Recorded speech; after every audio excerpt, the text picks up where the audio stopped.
Welcome to another brand new episode of the School of Men. Today we have a special guest. I have my friend Salman Hussain here. I call him friend, but it is really funny. I've been following him from almost 3 to 4 years on the Instagram, and I talked to him for the first time last week itself because I felt he has some value to add. He has some lessons to share, and let's talk to him. And if you're someone who is interested into fitness, interested into powerlifting and bodybuilding, you should definitely watch this episode till the end. Or if you're hearing it on the audio, you should stick around till the end. Salman, thank you so much for joining us today. Yeah, Uh, thank you for why having not me. introduce yourself and let us know a little bit about your background and what do you do? Okay, so my name is Salman, and I'm really happy that we are doing something like this for the community. And I'm really excited to share some thoughts and to talk about things. So my name is Salman, and I am a fitness coach. I coach people for powerlifting, bodybuilding, general fitness, and I help people with their life as well, like in terms of fitness, but I try to bring more into it. Like if somebody is working with me, because there is a life beyond fitness, and fitness is just a way to improve the life. So now I have broadened my horizon to touch those aspects as well. And also, I am also pursuing some of my academic work, which is not that much related to fitness. And I'm also into teaching profession from a long, long time. So it has been quite a journey because I always had to prioritize something over the time. Sometimes fitness, sometimes teaching, and this has been the journey. And now I'm focusing more into coaching people and making people's lives better. Also, I got some uh, like a community feeling in fitness through Instagram.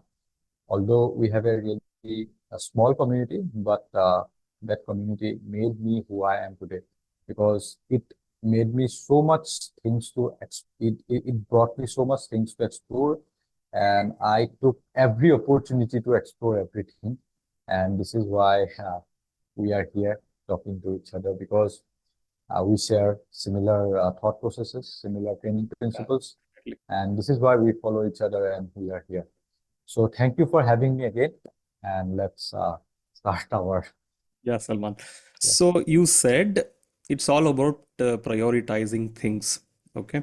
And yeah yeah based on our discussion, I know that you were very good at academics, right?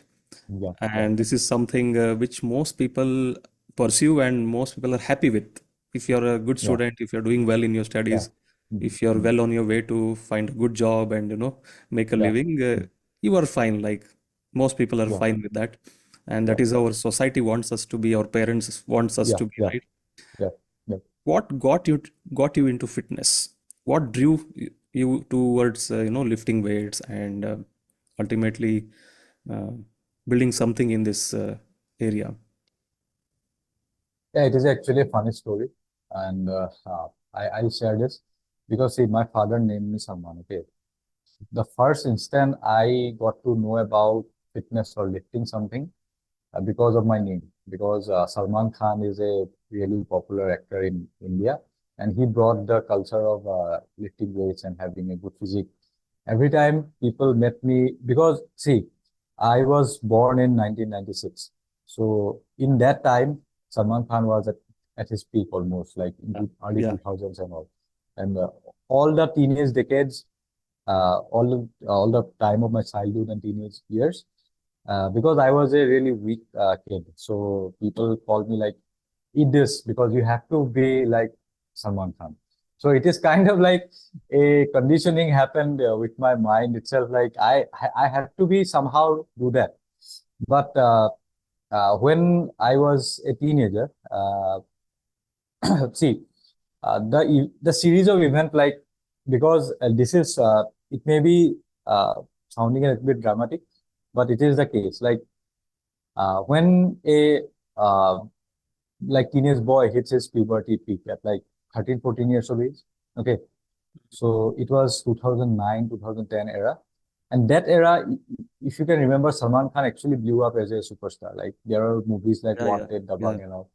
So that was another influence. Like he is becoming that. And at that time, he was also having a really good muscular physique. And everybody at that time, people were not that much into bodybuilding, powerlifting. People didn't know that. People just knew that he has a good physique. That's all. And in the gyms, you can see that his posters were there, and people were treating that was the gold standard of physique. So this is number one thing. And number two, when I was in class 8, there was a guy in he actually became my neighbor after a few years. Uh, he actually introduced me to exercising because at that time I was really skinny. He came to our tuition class one day and he was wearing a shirt, and that is like a full shirt, but the sleeves were rolled up to his forearm, and he just showed me his forearm. His forearms were like massive. Then he asked me like, "Do you work out?" Then I didn't know about anything about working out or something.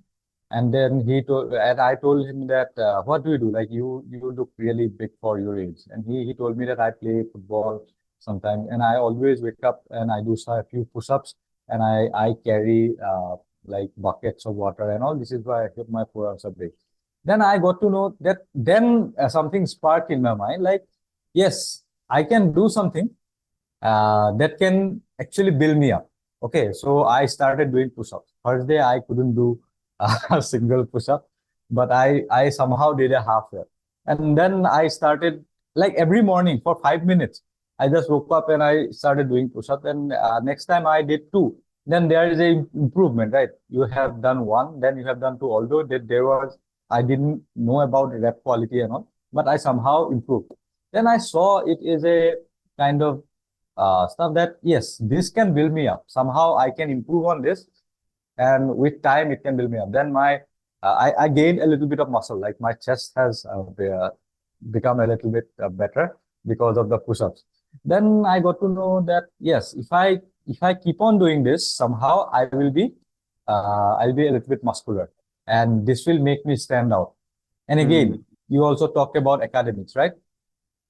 During my whole childhood years and teenage years, I was always appreciated for being a good student. Mm. And after a point of time, like when you are a teenager, you become a little bit rebellious, right? You become a little bit rebellious, right? See, you do something because you love it versus you do the same thing because somebody else is telling you to do that. In first case, you have an autonomy on yourself, like you are Mm. choosing to do that. And in the later case, what happens that you are doing it because somebody else is actually pushing you to do that. You lose that kind of autonomy. These things I realize now. This is why I got attracted to fitness more, because this is something I have chosen for myself. Okay.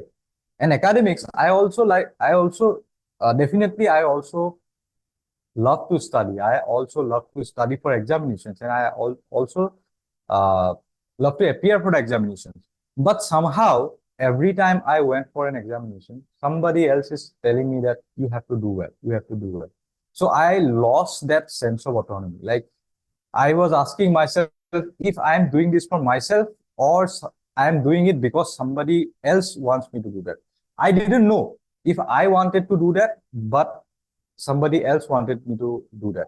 But for lifting, I was quite sure, because if somebody else is talking to me like, you don't have to do that, you don't have to do that, I will still go. I still went to the gym, and I still lifted weights, and it also gave me a new personality.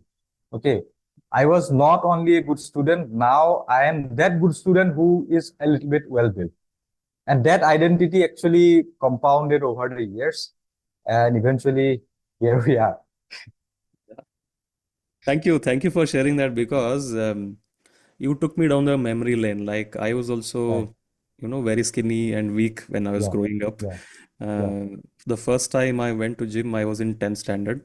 yeah, Okay. And before that also I was, doing some exercise at home. Maybe my father asked me to do, maybe my cousins or someone. Okay. But I Mhm. was never really serious. I never really understood that if you keep on doing it, you get better. That concept Mhm. of improvement was missing. Okay. Okay. Mhm. And every time I went to gym, I didn't improve. Actually, I started getting worse. The reason was Okay. because I'm a vegetarian, and usually vegetarian, eating style is Yeah. low in Yeah. protein. I couldn't make that progress every time I went to the gym. I went to the gym with full passion, full interest. I wanted, deeply desired to have a, strong and muscular physique. Yeah. But somehow, you know, I didn't see those results. That is why I kept on quitting, right? Okay. There was no kind of, sense of Mhm. accomplishment there. Mhm. Um, so that is the thing. Only when I realized that, okay, you have to take care of your nutrition, there is a way to do it, systematic way to, progressively Mhm. load and all, then only uh, I Mhm. got really hooked to it. Okay. Like you said, uh, I was also very good at, not very good, I would say above average in Yeah. academics. Right from high Mhm. school, I did well. I landed a good job. Everything was fine, but somehow, uh, you know, um, I resonate with what you feel like. I was doing it for something else. I was doing it for, you know, social norms, Yeah. like the Mhm. metrics set by Mhm. this society. I was just Yeah. trying Yeah. to Yeah. meet those metrics. But Yeah. only when I started seriously into fitness, that was in 2015, 8 years back, that Mhm. I was doing something with completely out of interest and passion. I was doing it Yeah. something, I was doing something for myself for the first time. Yeah. That And that's that the got most me hooked. important thing. Yeah. Yeah. Yeah. So That's the most when, important thing. yeah. So you said you connected the dots back. You did not think about this when you were in the Yeah. Yeah. school, right? Mhm. You're thinking Mhm. about it now. Yeah. Yeah. Great. So, how did the journey start? I mean, you said that you started doing push-ups and all. How did it really turn into a serious passion? Okay, then I started doing push-ups, and I was really excited. By the when I was in class 9, I was really excited to go to the gym, and I asked my father, "Can I join the gym?" He did. He told me that no need to join the gym now because your growth will be stunted, or like Yeah, into those popular myths. yeah, yeah. It's still, Your brain will get dull. You will be getting deviated from your studies, so you don't have to. After clearing class 10, you can go. And from that day on class 9, from that day, I was only hoping when my like 10th board will end and I will really go to the gym. But during that time, I convinced my mother, like she is the one who supported me from day one, like even day zero. I told her that I need a pair of dumbbells because this year I cannot go to the gym. So please bring me a pair of dumbbells. She bought that pair dumbbell, like 10 kilo dumbbells, adjustable dumbbells. I still have those plates and bar with me because this is something where I started.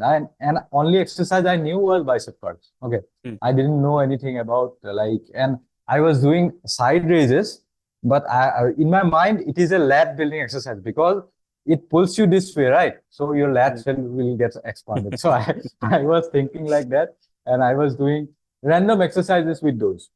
And Okay. my then my uncle, my paternal uncle, the elder brother of my father, he was in police. So he also bought some like a bar and some plates with him. And because he was in police force, he got posted to uh, like a nearby town.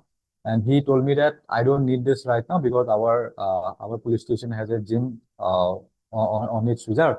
So you just take it. And then I took a little barbell and with another pair of weight and another pair of dumbbell handles. Then now I can load up 15 kilo per dumbbell. Then because we had a wooden bench and I started doing dumbbell bench presses there. And I exactly remember that day. That day on Star Gold, Singham movie. Ajay Devgan one, was first, like it was the television premiere on that day, during 1 p.m. And we are all watching that Singham. And after finishing the Singham, he just gave me those plates, and I bought that home, and I started working out a little bit more seriously because now, uh, I I read somewhere that barbells are a thing, so I thought that small like 7 kilo bar, it is a barbell, so I started doing that. And the day my class 10 board exam ended, the next day I was in the gym. Mm. I started lifting weights from that day only. And to your surprise, like you may be surprised, like many people get surprised. Till that day, till now, the most I have taken off from a gym is 6 to 7 days, and that is Mm. for my degree third semester examination, because I had some studies to cover. So I took that break, and only like like within, like if I go don't live for a day or two, I get bored and I do something. Like I have never took a day off from that. And I think I am not blessed with good genetics or good structure, but because I had that habit of just lifting weights, like I don't care. At some point, you don't care about what you look like. At surface level, I care, but all it is the love for lifting the weight, not about nutrition, not about getting fat, getting thin. It is just lifting the weights that it sets me free.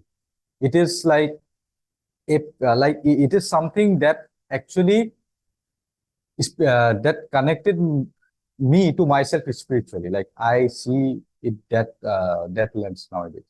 So this is how it all started, and I started lifting. Like it is a beyond like super. It is a beyond like material thing for me. It is not just a physique, or like till the day I die, or I just have some irreversible disability, I will keep on lifting it.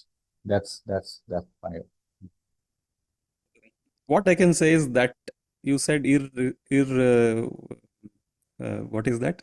Irreversible disability. That's Disability. something very unlikely if you continue Yes. to live like this. Yeah, yeah, yeah, And uh, be mature about it now that you're already into it for yeah, years now. You're already yeah, matured about it. yeah, yeah. Yeah. No, no, it is just that I'm saying that like I'm always ready. I'm always ready for the worst circumstances. Like Mm. I have a plan, like what will happen if I lose a leg, or like it is just the overthinker in me. But I always have some plan. At least I always imagine the worst, because so that at least we can be prepared for that day. And the final destination is that. So this is what we talked about. So it should not be like that, but this is what the overthinker in me does.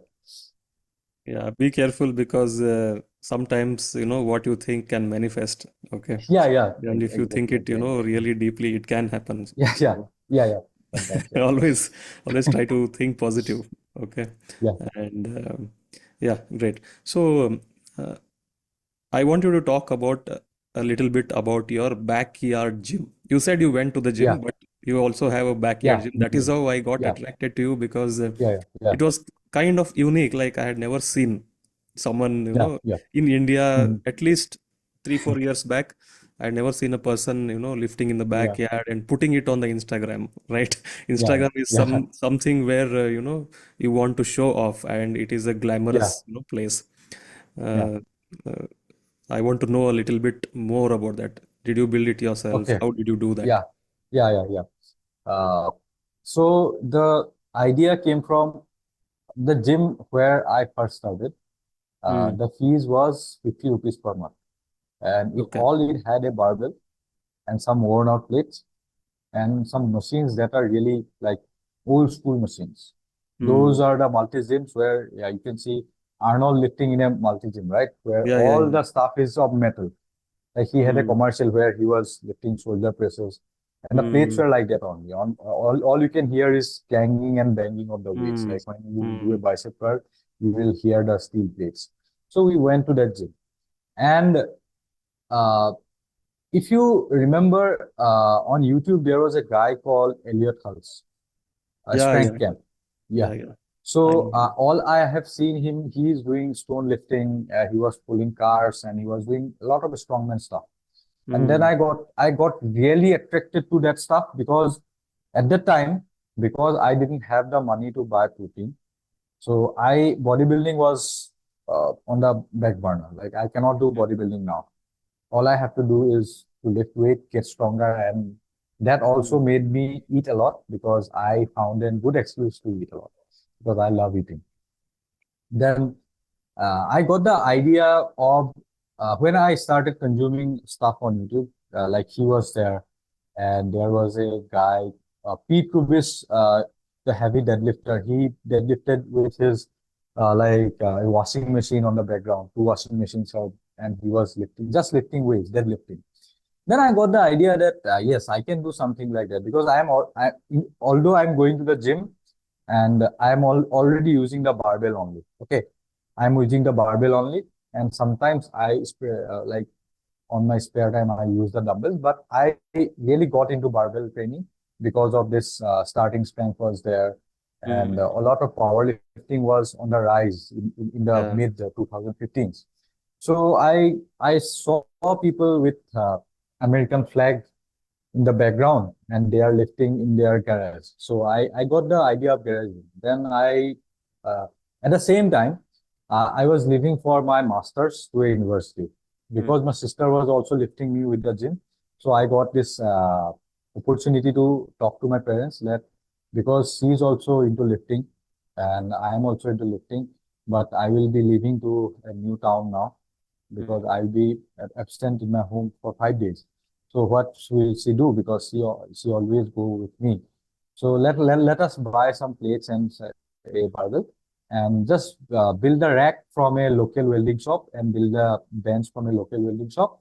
And we started there. Like my sister and I, we started lifting there. Although my rack was a little bit tilted, I always lifted that. Like this was a really great time for me because I was lifting in that gym in my backyard. Mosquitoes were there. There was no proper air condition. Like in the heat, I am only lifting with a table fan. That doesn't that doesn't help anything. But it actually made me realize that how much we can do with the little resource. Like all I had some barbell and plates.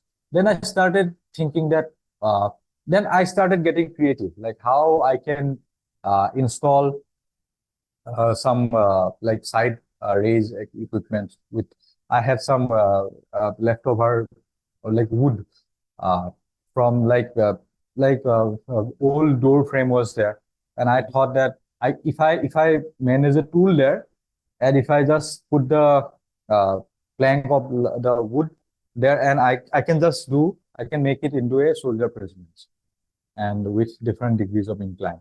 So a lot of creative things were there. Like yeah, I had only a flat bench, and if I take two wooden blocks and if I just set there, and one side it will become incline and other side it will become a decline bench. So I only had that, and I started lifting there.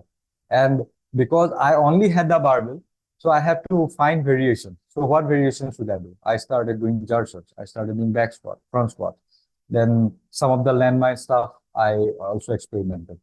Deadlifts, I did deficit deadlifts. I said Jefferson deadlift. And another guy that at that time popped up, his name is Eric Bugenhagen. He was a Metal and Iron was his first channel name. And he also lifted in a home gym. And he had a really two good videos about home gym. Is that some good things about home gyms are that you can play the music you want, number Yeah. one. Number two, you can lift distraction free. And there are some good amount of distractions as well. Like I can do a set, I can go to the kitchen, talk to my mom about like family gossips, and I come back with rest and I lift again. This is a whole different level of experience. Or Mm. I can keep on washing clothes in the washing machine, and I can still be lifting because in the break time I will just drain the water, I will put the detergent there, or in between I can my mom like there are some videos also like my mom is calling me for some having some snacks, and I'm just eating the snacks and I'm lifting. So it is a very unique kind of experience. And then COVID happened. The whole lockdown happened. And during the lockdown, I was really fortunate enough that I had the facility available with me. And then I realized the value of that thing particularly. Like everybody was lifting with like makeshift equipment, like buckets, bottles, or some logs. But I had that equipment, and that made me realize. And that time you can see that on Instagram, a lot of people started buying, like Bull Rock came into Mhm. picture at that time. Yeah, yeah. People started buying stuff there. And then I kept on lifting, kept on lifting. And joined the gym only last year, I think. Yes, last year. And I still love that place. And my long-term goal is, again, I, I, I I really don't enjoy lifting in the gym, to be really honest. Like compared to my lifting time where I lifted in, like even now you can see I have some equipments there. Like it is always it is my like a passion to lift at home. I want to have something to lift at home because it actually there are other benefits as well. Like I can talk right Yeah, for yeah, yeah. 5 more minutes about this. Yeah. Yeah, yeah. Please So go ahead. yeah, see, in the gym, if you are doing, let's say you are doing incline bench, somebody will come to you and they will ask you like, can I use that bench? And that moment, instantly you are distracted. Now, because if you are a human being with a social life, you will be some kind of like pressurized to finish your step off. And that takes away from the quality of that step. Like someday you may need a little more rest time. Like you need 7 minutes today. But Yeah. now you'll be anxious about that. Well, what that person will think about me. Or you have a obligation to just give him that one because he's also paying the money. So now you will be compromising with the quality. Okay, that's number one. And number two, when I was lifting at my place, I used to listen to music. Yes, sometimes I listen to music, but most of the time, unless it is a really heavy or really like intense set, I let for the later part, I stopped listening to music and I started listening to podcasts. Like like the things we are doing right now. We listening to podcasts or some audio books or some audio essays, like long form videos. I put my headphones on or I just kept the speaker on and I kept on listening to those. Like it gave me a really good flow. Like I listen to podcasts, I sit there and I just download plates, or sometimes I read books. Or I can sometimes you can do some random work also. Like if you have something to type or something in the rest periods, you can utilize the time well. But in the gym, you cannot do that. So there is another really huge benefits of having a home gym because number one, it it gives you that productive time. You can listen to some good stuff, watch Mm. long forms content, or you can just read. And another thing, it gives you that like a you are building something on your own. Like every movie where a main character is building himself, or like think about anything. Mike Tyson practicing alone, Rocky doing his stuff in the snow, and Iron Man building his suits and armor in that backyard. He's doing just like hitting his hammer. What do you see? You see a man crafting his life's work. Okay. And that feeling can be like, even though Dorian is like how he trained and how he set himself apart from the other crowd because he worked out alone in a really neutral colored space and he just lifted. Like in the home gym, I always got that vibe. Like I am doing something. I am the main character here. I am just building myself up. But you cannot get this feeling in a commercial gym.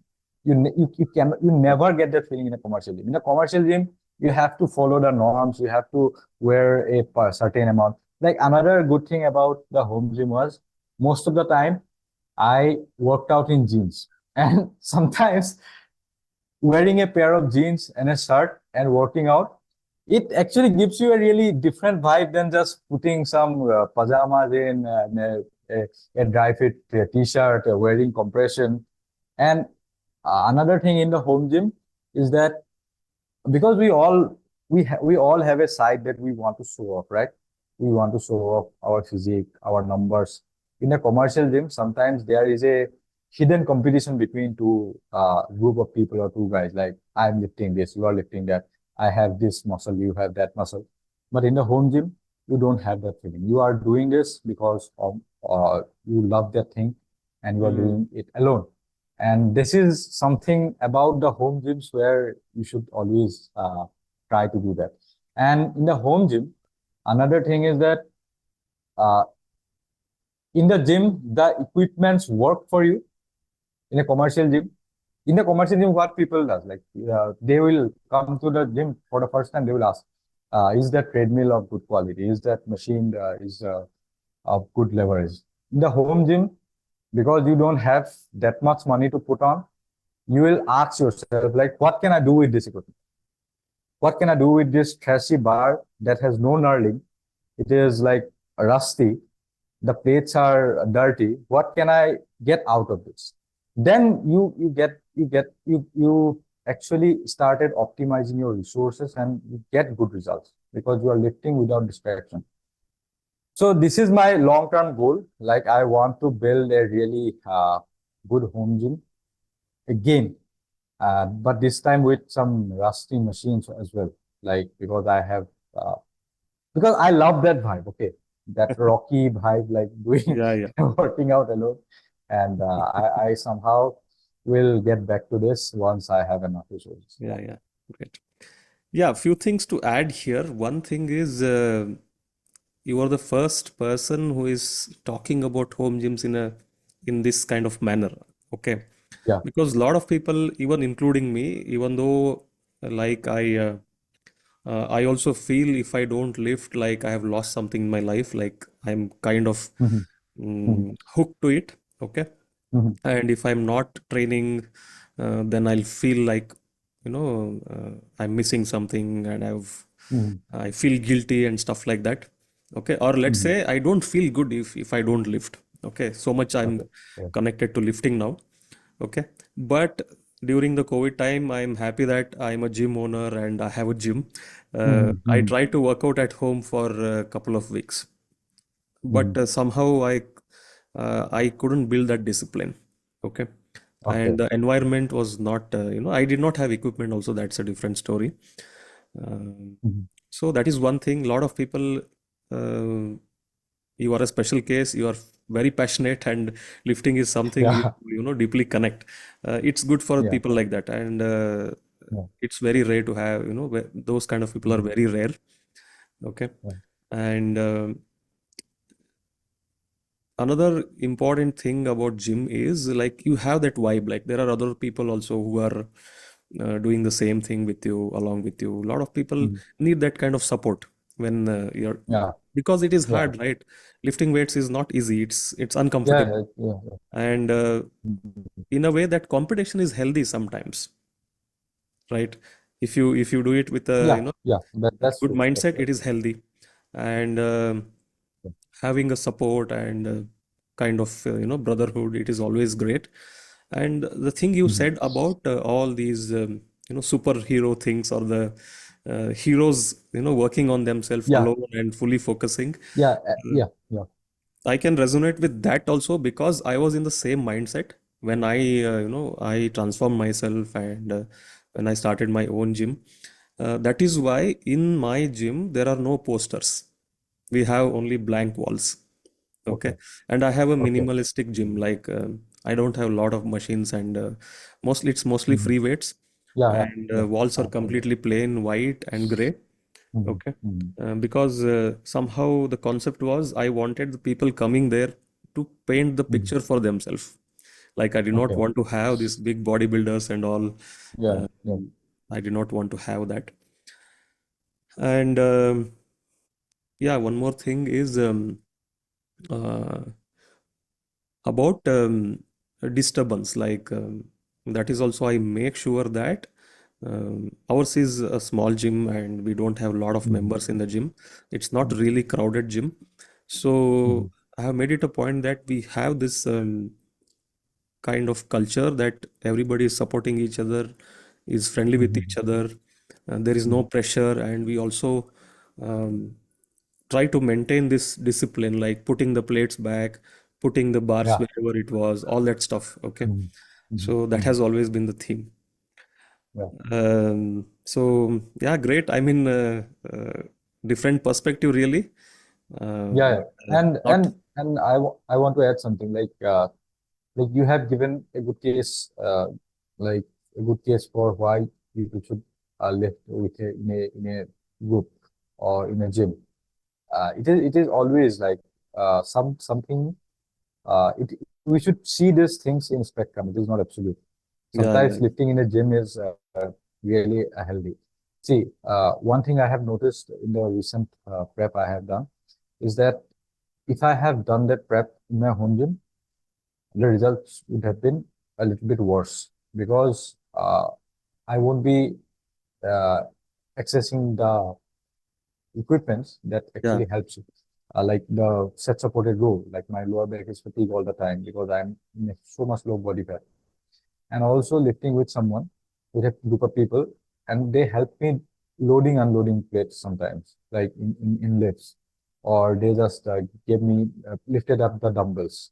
And those things sometimes it matters a lot. yeah, Like yeah, if your wrist is hurt, you can do dumbbell press, but the lifting out part till here is difficult. And if you go to a gym, two people will come there and they yeah, will lift. And this is and a sense of brotherhood is established yeah, among the gym goers.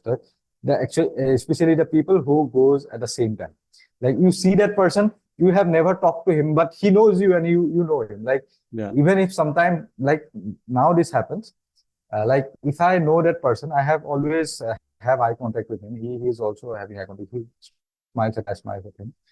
But the day he doesn't come, you feel a little bit of emptiness. Like some part of the community is missing there that day.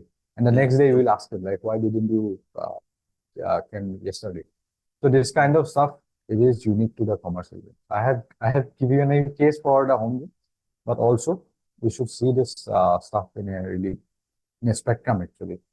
Like it has nuances deeper than what we expect. yeah, yeah. That's also a great point because see, when I started my own gym, uh, I had my own experiences. Like I said, I Yeah, went to gym when I was in 10th standard. I was a very shy and introverted kid.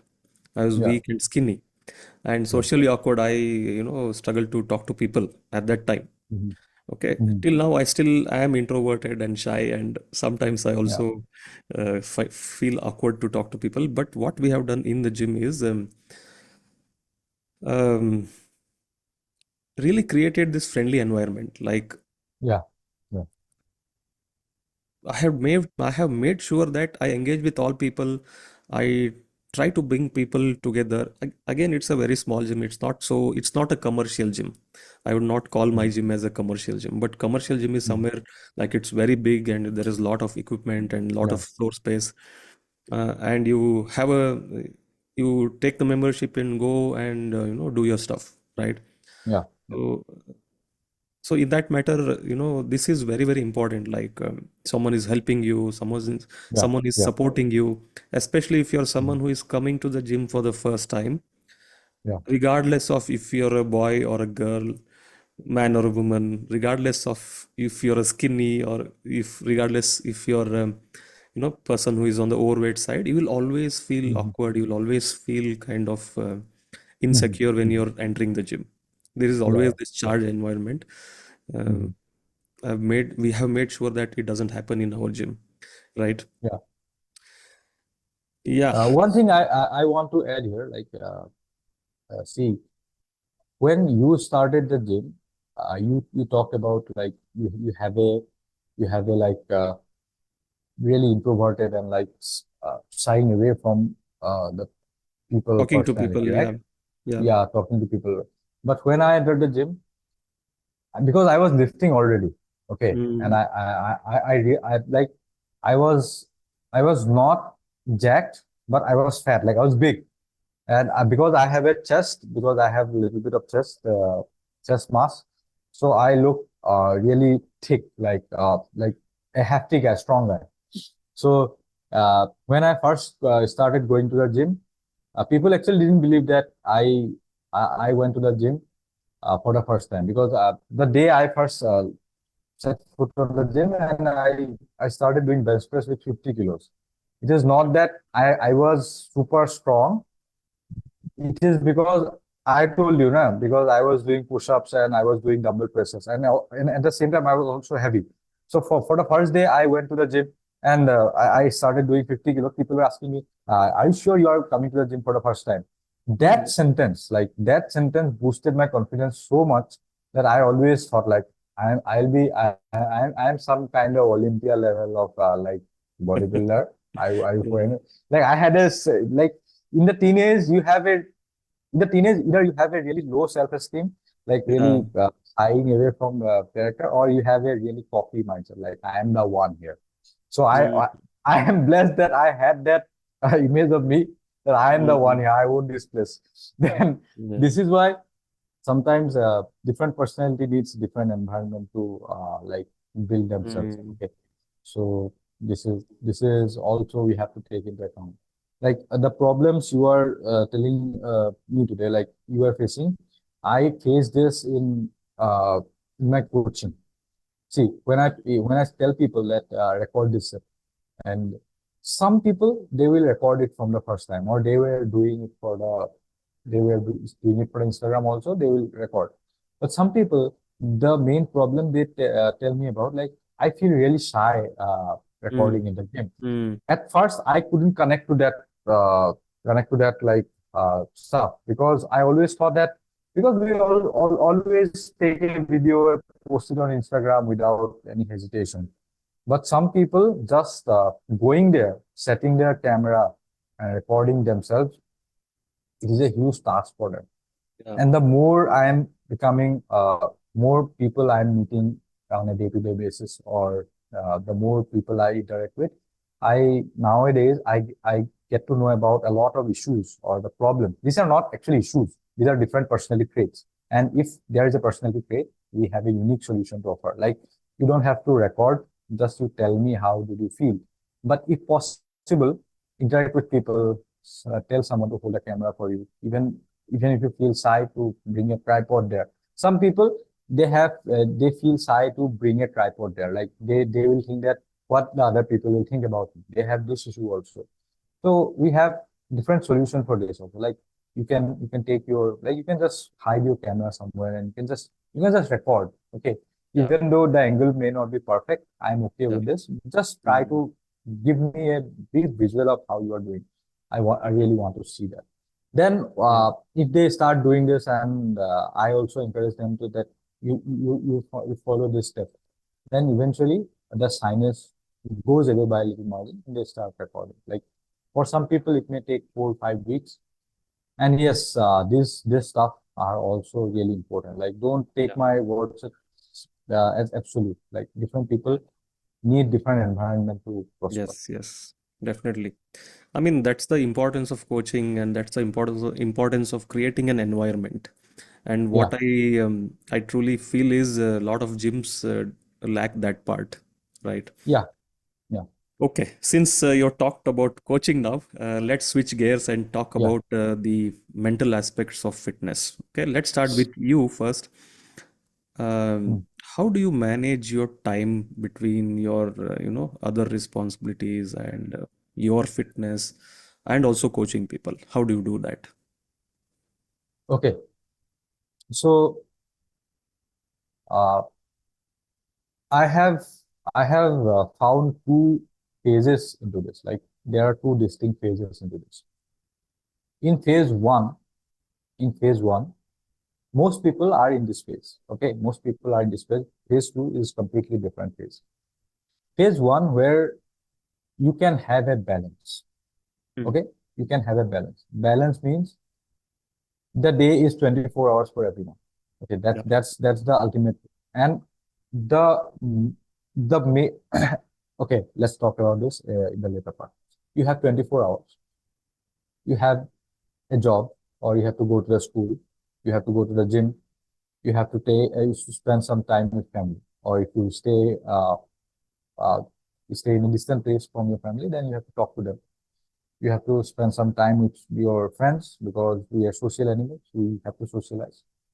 At first, during the student life, fitness actually gave me a balanced life.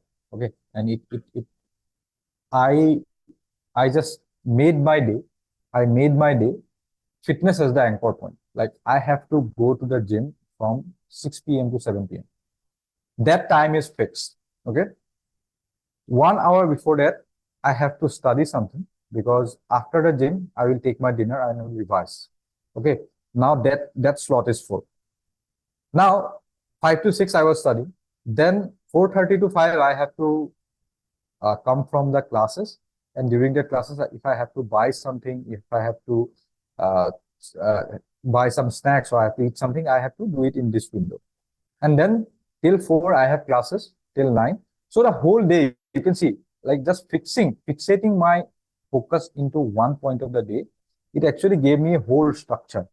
Okay. If I have class in 9, then I have to wake up at least by 7:30 because I have to uh, get ready. I have to take my breakfast, then I go to the class. If I have to wake up at 7, at least I have to go to the bed by 11 so that even if I scroll my phone, I get at least 7 hours of good sleep. So see, fixating your mind into only 1 hour window of the day actually made you a really good plan for the day. Okay. Yeah. Then on the weekends, you can have some extra time to go out or have to talk to a friend or something. And in between those, after a while, you start micromanaging time. You have fixated yourself into that 1 hour. Now you think about hours. Then when you have to get super focused, let's say I'm having an exam, or I'm having a really good life event, or I have to attend some coaching classes online. Then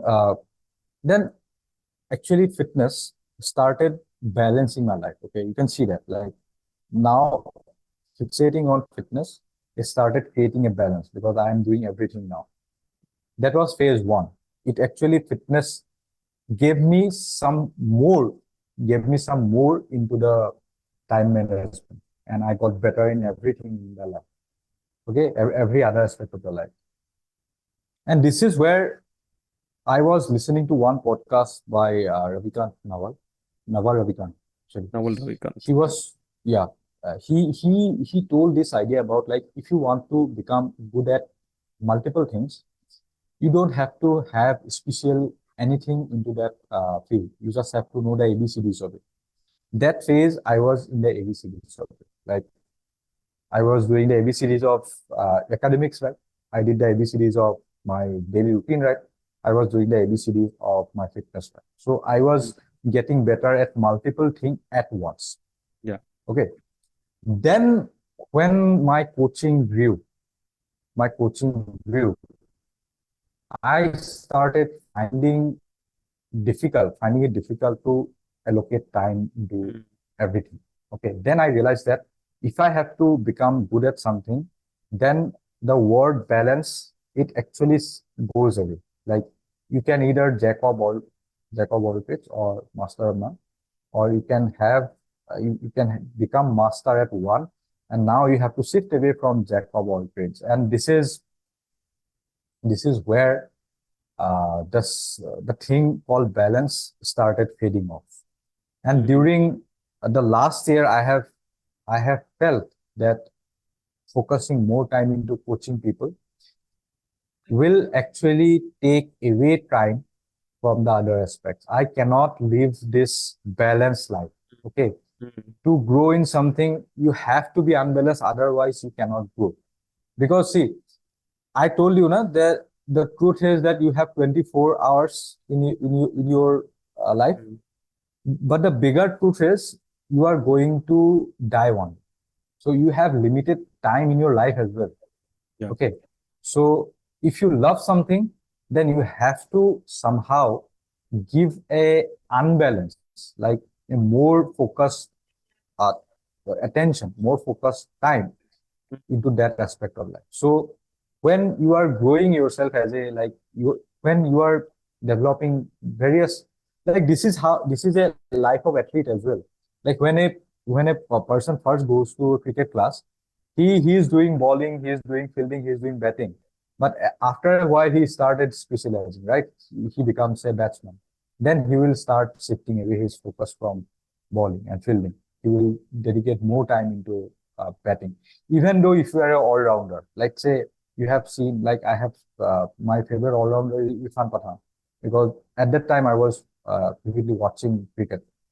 And you can see that when he first team first introduced him as a bowler, but as time grew, as Greg Chappell was the coach of that time, yeah, he started giving him more opportunities of batting, and this is how he became a bad bowler. Actually, his bowling suffered due to his improvement in batting.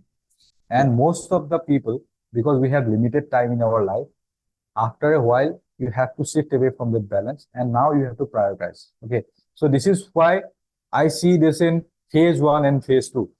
But the most important part is in phase 1, because now you are getting good basics at everything. Like now you are a more fluid kind of person, because now if you are good at basics of academics, good at basics of coaching, good at basics of lifting, now after a while, because you are good, you have now choice in your life. Like I have to do this, I have to do that, I have to do this. But for most people, they don't find this balance. They create the unbalanced focus in phase 1, and now they suffer. See, now I'm approaching my 30s. Now, if I say I don't like my like academic work, or I don't like this job, then I have at least one option. Okay, I have at least one choice that I can shift into this. Okay, or let's say it won't happen, but I'm just giving you an example. A person like me who is also into fitness coaching, is also into academics and all, he doesn't like fitness coaching. Now he has an option to go into academics.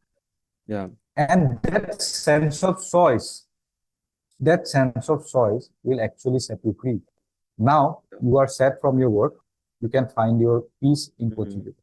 You are sad in coaching people. Now you have find peace in just writing academic paper.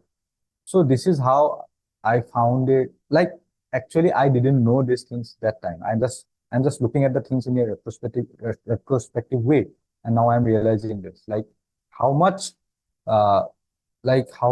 grateful I am to that version of myself now, that Yeah. I have learned to live a balanced life, and that balanced life is actually allowed me to explore many things and become a little bit more focused, a little bit more unbalanced towards the other aspects of life. Yeah.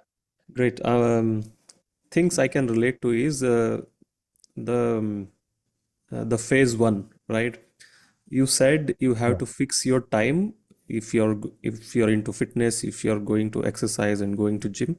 yeah, yeah, Um, Initially, when I started, I made fitness as my main priority. Okay. yeah, I was working in Germany, like working hours and all is chill there. It's not like in India, like you need not work from morning 9 to. A lot of people yeah, don't know when they finish work here. Okay, yeah, at yeah, least in the IT field where I was working. Um, yeah. so that was really helpful for me. Like I used to fix the time of my workout when I'm going to work out, and then everything else I scheduled according to it. Right. That's how, like, see, Yeah. this is what, uh, if you have gone through the book of 12 Rules of Life of by Jordan B. Peterson, and he Mm, wrote this thing about chaos and order, right? yeah. Yeah. You need order, not chaos. Mm, So what, from where we can derive order? Like you are setting the order, right? When you are yeah. fixing the time, you are setting order in your life. This is your day is not chaotic. You are just doing particular things in particular life. And this is why following a religion sometimes it brings order. Like Yeah. in religion, you have certain restrictions. You Yeah. have to do this in this time. You have to do that in that time. Mm, So mm, religion gives you that order. So yeah. all the thing that brings order into your life, it is good for me at least. Yeah. And this is how I see the Mm, stuff nowadays. yeah. Okay. So that was about how I could manage initially. And then the Yeah, second thing it was really interesting. You said the second phase. where you really Yeah. don't look for the balance, right? Yeah. You have to get behind the thing which you really want to do, right? Yeah. Something which you are interested in, something which you want to excel in, you have to give time, Mm. right? Yeah. I think I don't recall the exact words which I heard. You know Tom Brady, right? Yeah. He's Yeah. the Yeah. Yeah. uh, football legend in Yeah. in the Yeah. US. Yes. Yes. Someone said, I want to be like Tom Brady or something. He replied, Mm. try it, because Mm. Mm. he Mm. has dedicated his whole life to it. Like, he has the Yeah. only thing he has been doing for decades is that. Okay, he has Yeah. completely, um, he has a completely unbalanced life. He's completely Yeah. dedicated to that. He has no social life. He is not, hanging around with friends, partying Yeah. and stuff like that. He's Yeah. completely focused on his craft and mastery, right? That is the Okay. second phase. And in some way, a lot of people, uh, what I have seen is, even in the phase one, you have to give up some things. A lot of people Exactly. Exactly. whom I have Exactly. coached, See. they want to Yeah. they want to continue to do whatever they are doing and also still want to get the results. They want to lose fat, Yeah. they want to build muscle and great physique and all, but Yeah.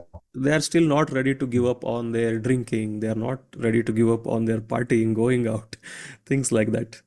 And people have Uh, to put it in a perspective. Even if it is a balanced thing, you have to let go of few things, yeah. like Yeah. things That which are that not really balance favorable. is the balance I talked about first Yeah, thing. It's a balance of good things. Okay. yeah, yeah, It is not the things actually all things, not all things. yeah, yeah, The correct. day the see there are two phases of there are two phases you can see where these changes come from. I have talked about this thing. I have realized this thing. The first change comes from you realizing that you have only 24 hours a day. So if you want to build good habits, daily habits, you cannot go out partying every day because you Yeah, have the only 24 hours. Okay, yeah, 24 hours. So you cannot party all day. But at the same time, you get a sense of limited time so that I can allocate different times throughout the day in different pockets of activity so that your life can become a little bit balanced among the good things. The second phase starts when you realize that you are going to die one day. So you have limited time. So yeah, if you want to prioritize something, then you have to give up on some good things as well. Like if I want to become the best bodybuilder, somehow I have to give up the aspiration of being writing the most interesting PhD paper ever. Like mm, this is the truth you have to realize one day. yeah, And if I want to become the best coach out there, I have to give up competing really frequently because yeah, prepping for a show will take away from uh, yeah, yeah, being there. So phase one is realizing 24 hours limited time. Phase two, your life is limited and you are sorted almost. yeah, yeah. That's a great insight, Salman. Yeah, So next thing, what I want to touch upon is, yeah, you said you are coaching people into powerlifting, general fitness, and bodybuilding, right? mm, Uh, mm, what is really the difference between going to gym for general purpose to stay fit and maybe build some muscle and look good, and mm, training specifically for powerlifting, and then we will get into bodybuilding? yeah. Uh, the main see the main difference is the source of motivation. Okay, the Mm, source of motivation. The people, the general public, most of the main problem of general public is that they don't exercise.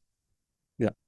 Okay, okay, they don't have a roadmap where they can enter a healthy lifestyle, Mm, and they are in the low threshold. Like you can see that they are trapped in a vicious cycle of bad health, bad motivation, bad health, bad motivation, bad fitness, bad mm, motivation. Okay, mm, they are so the main challenge for general population public as a coach is to just help them to break this cycle. Once you break this cycle, they are progressing really well, really well, really well, really well. After a point, when a powerlifter comes to me, they are not in that trap. Okay, Yeah. they are not in that trap. They have decided that they will go to the gym. Now they have decided that they will have this lifestyle. Now they want to pursue powerlifting, and now they are approaching me. Mm. So their set of problems are quite different from them. Yeah. For Yeah. them, my job is to just make them exercise whatever way they like. Like Mm. if they like to, if they have some bias against barbell lifting, be it. I will, I will just, I'll just let them not touch a barbell. I will just let them just. And some people they talk to me like stuff like, I don't want to have protein supplement. This is not something I don't want to touch supplements. Okay, okay. If that like that sense of bias is actually helping you to stick into a plan, or yes, be it like 20 gram less protein per day. I'm pretty much okay with it. At least you are doing something. So Mm. their set of problems are quite different. A athlete, a powerlifter, he is highly motivated. He just lacks the order. Like Yeah. he wants to go to the gym, but he doesn't know how to actually like at what point what he should train. For him, this motivational trap is not there. He is way beyond that, and his set of problem is a little bit different. Okay, Yeah. his set of problem is a little bit different, and this is the main difference. And I like solving these both of these two problems.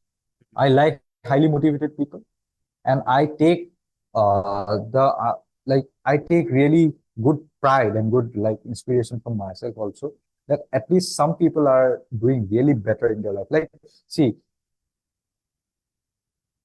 taking a person who had a low total and bringing their total up, giving them medal, it is a different kind of happiness. And taking a person who is pre-diabetic, who had fatty liver, and now getting their next medical reporting that I have reversed my pre-diabetes, my fatty liver is gone, my PCOS has gotten better. I had not had like episodes of binge eating or smoking in the past 30 days. These things makes me feel a lot better. Like these things actually make you fulfill beyond, like Yeah. some people, they only like I was also one of them. Like I didn't care about this. Like, why don't you go to the gym? Like I couldn't actually uh, feel them. Now I can feel them. Like, yes, how I feel good. Like when you get older, you actually see people facing these problems in real life. When you are younger, if you are a motivated guy or you are a really motivated kid, you only see, you have really less exposure to people. Like you don't have that much knowledge about what kind of burden a unhealthy body can be or unhealthy mind can be. Now I can see the burden. Now I can see how I solve the problems. And this makes me feel a lot better. Like at the end of the day, if I get a message that my knee pain has went away, my uh, insulin sensitivity got better, I can go to the sleep with peace. That's the, that's it. Yeah. Yeah. See, I can relate to this. One thing is, there is a certain limit to how much strong you can become personally. Yeah, I yeah, was a yeah, weak and skinny kid.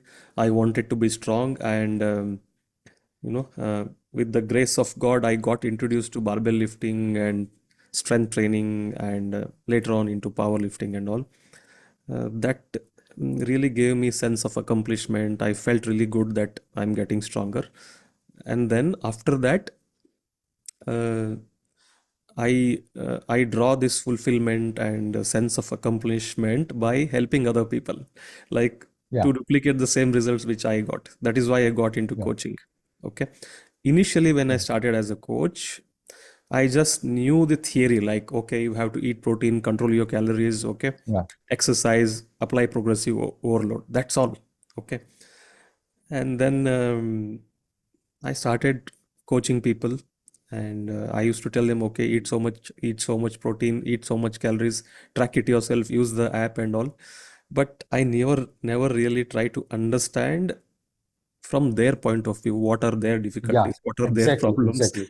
And this is a kind of great profession because you can put yourself in the shoes of the other person. You can know the Yeah, people exactly. better. And if you Mhm. want to improve and get better, you have to grow yourself. Otherwise, you cannot help people. This is what Yeah, I realized. exactly, Okay. exactly, exactly. I've gone through some really tough times in between because there were not no results showing up. People were, the gym members whom I was coaching started losing trust in me. They started in front of me, started following something else. All Yeah, those stuffs I have, stuff I had to go through. And then I realized, okay, it's not about the information, it's not about the knowledge, it's about understanding the person and making it work for them. And ever since, the results have been really good, and yeah, yeah. it is more The fulfilling when you get the results. it is the day you it is the day when you become a J coach. Let me tell you what is the day. It is when you realize that the theory, the clients already know that. They Mhm. know that they have to eat Yeah, in a most calorie people deficit. do. They Yeah, know. Most people do because it is just yeah, a one Google search away. Progressive yeah, overload, they know. yeah. How what lifts to perform, they know. The job of the coach is to solve, to give them the execution, not the knowledge. Mm. Knowledge, they already have it. Yeah. Most people have the basic amount of knowledge what to do. How it is now, how that knowledge will become a reality in their life, it is the Mm. most important aspect of becoming a coach. And the day you realize this, like you have done it yourself, right? The Yeah, day I realized this, from that day the graph went like this. yeah, yeah. True. Okay, now let's come to bodybuilding. Okay, Yeah, let's talk about what is bodybuilding. People, uh, what I have seen is most people who are coming to the gym, it may be my gym, yeah, or people who are going to the gym, people who are not going to the gym, who have never been into the gym, they associate gym with bodybuilding, yeah, right? yeah, So, can you yeah. just, decipher what is general muscle building, general strength building, and what really is bodybuilding? See, let me give you the straight answers because I don't. Uh, we are not going into the history of this and that. Yeah. Bodybuilding, it is an extreme lifestyle of getting the most muscular version of yourself at the most leanest version of yourself, Yeah. and getting into a stage and showing yourself uh, to get judged subjectively. That's bodybuilding. Yeah. Okay, and it is a lifestyle or sport of great passion because there Mm. is not much you can earn in terms of finances or in Yeah. terms of accomplishments, in terms of in the viewpoint of the society, general society. It is just that your inherent desire to become the most muscular and most leanest version of yourself. That's what bodybuilding is. Yeah. And people associate bodybuilding like, see, I am giving you the definition of the competitive bodybuilding. Yeah. But people associate bodybuilding with the gym because gym is actually bodybuilding because you are inherently building your physique. You are Yeah. whatever form of exercise you are doing, you are inherently building something Yeah. into your body. Okay, it may be some muscle, so it is just muscle building. And most people will be happy having the physique now I have. Okay, Mm. but if today I see myself in the mirror now, because I am like 10 days, I have 10 days before I have done my show. If I see myself in the mirror now, I see a fat guy, although I have abs. Okay. Mm. Mm. That is competitive, what competitive bodybuilding is. And it is something, if you don't have the inherent desire to compete, or if you don't have any inherent desire to uh, you don't have any business going to that level. It is, again, I have talked to this thing to you in the phone, right? Like it Mm. is kind of like your brain chemistry is getting changed.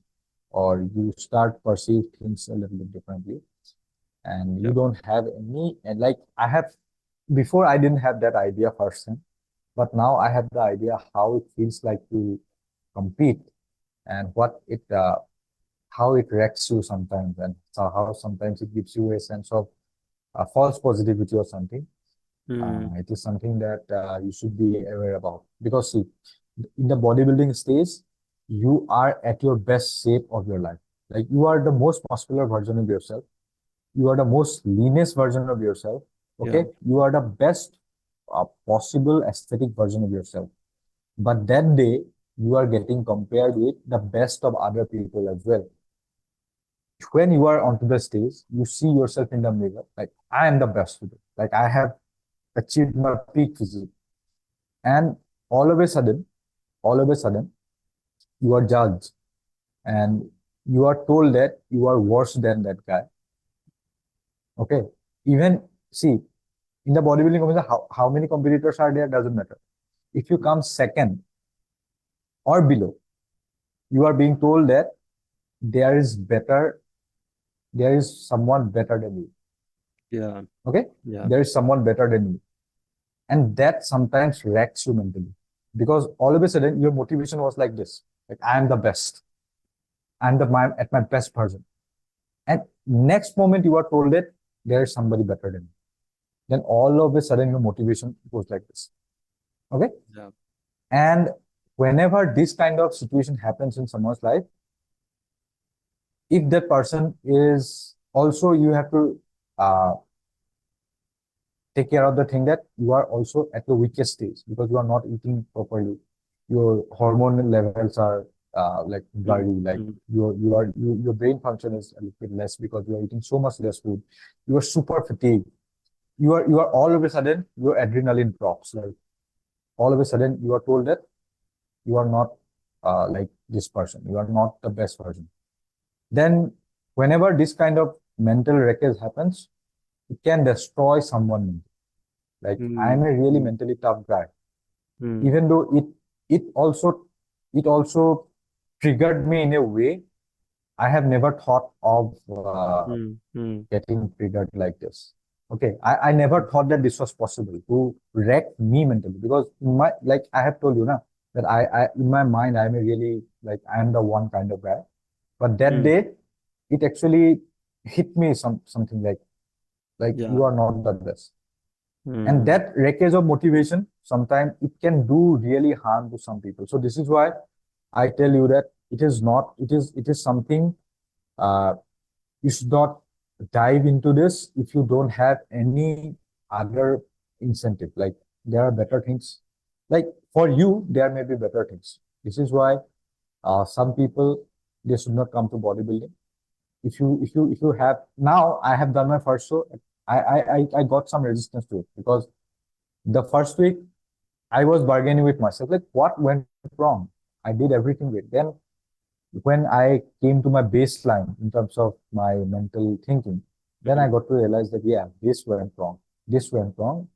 I was at my best, but compared to this guy, I may be lacking in this. But at that point of time, it can be a huge mental weakness. So this is Yeah. something I Yeah. would Yeah. like to consider. Great.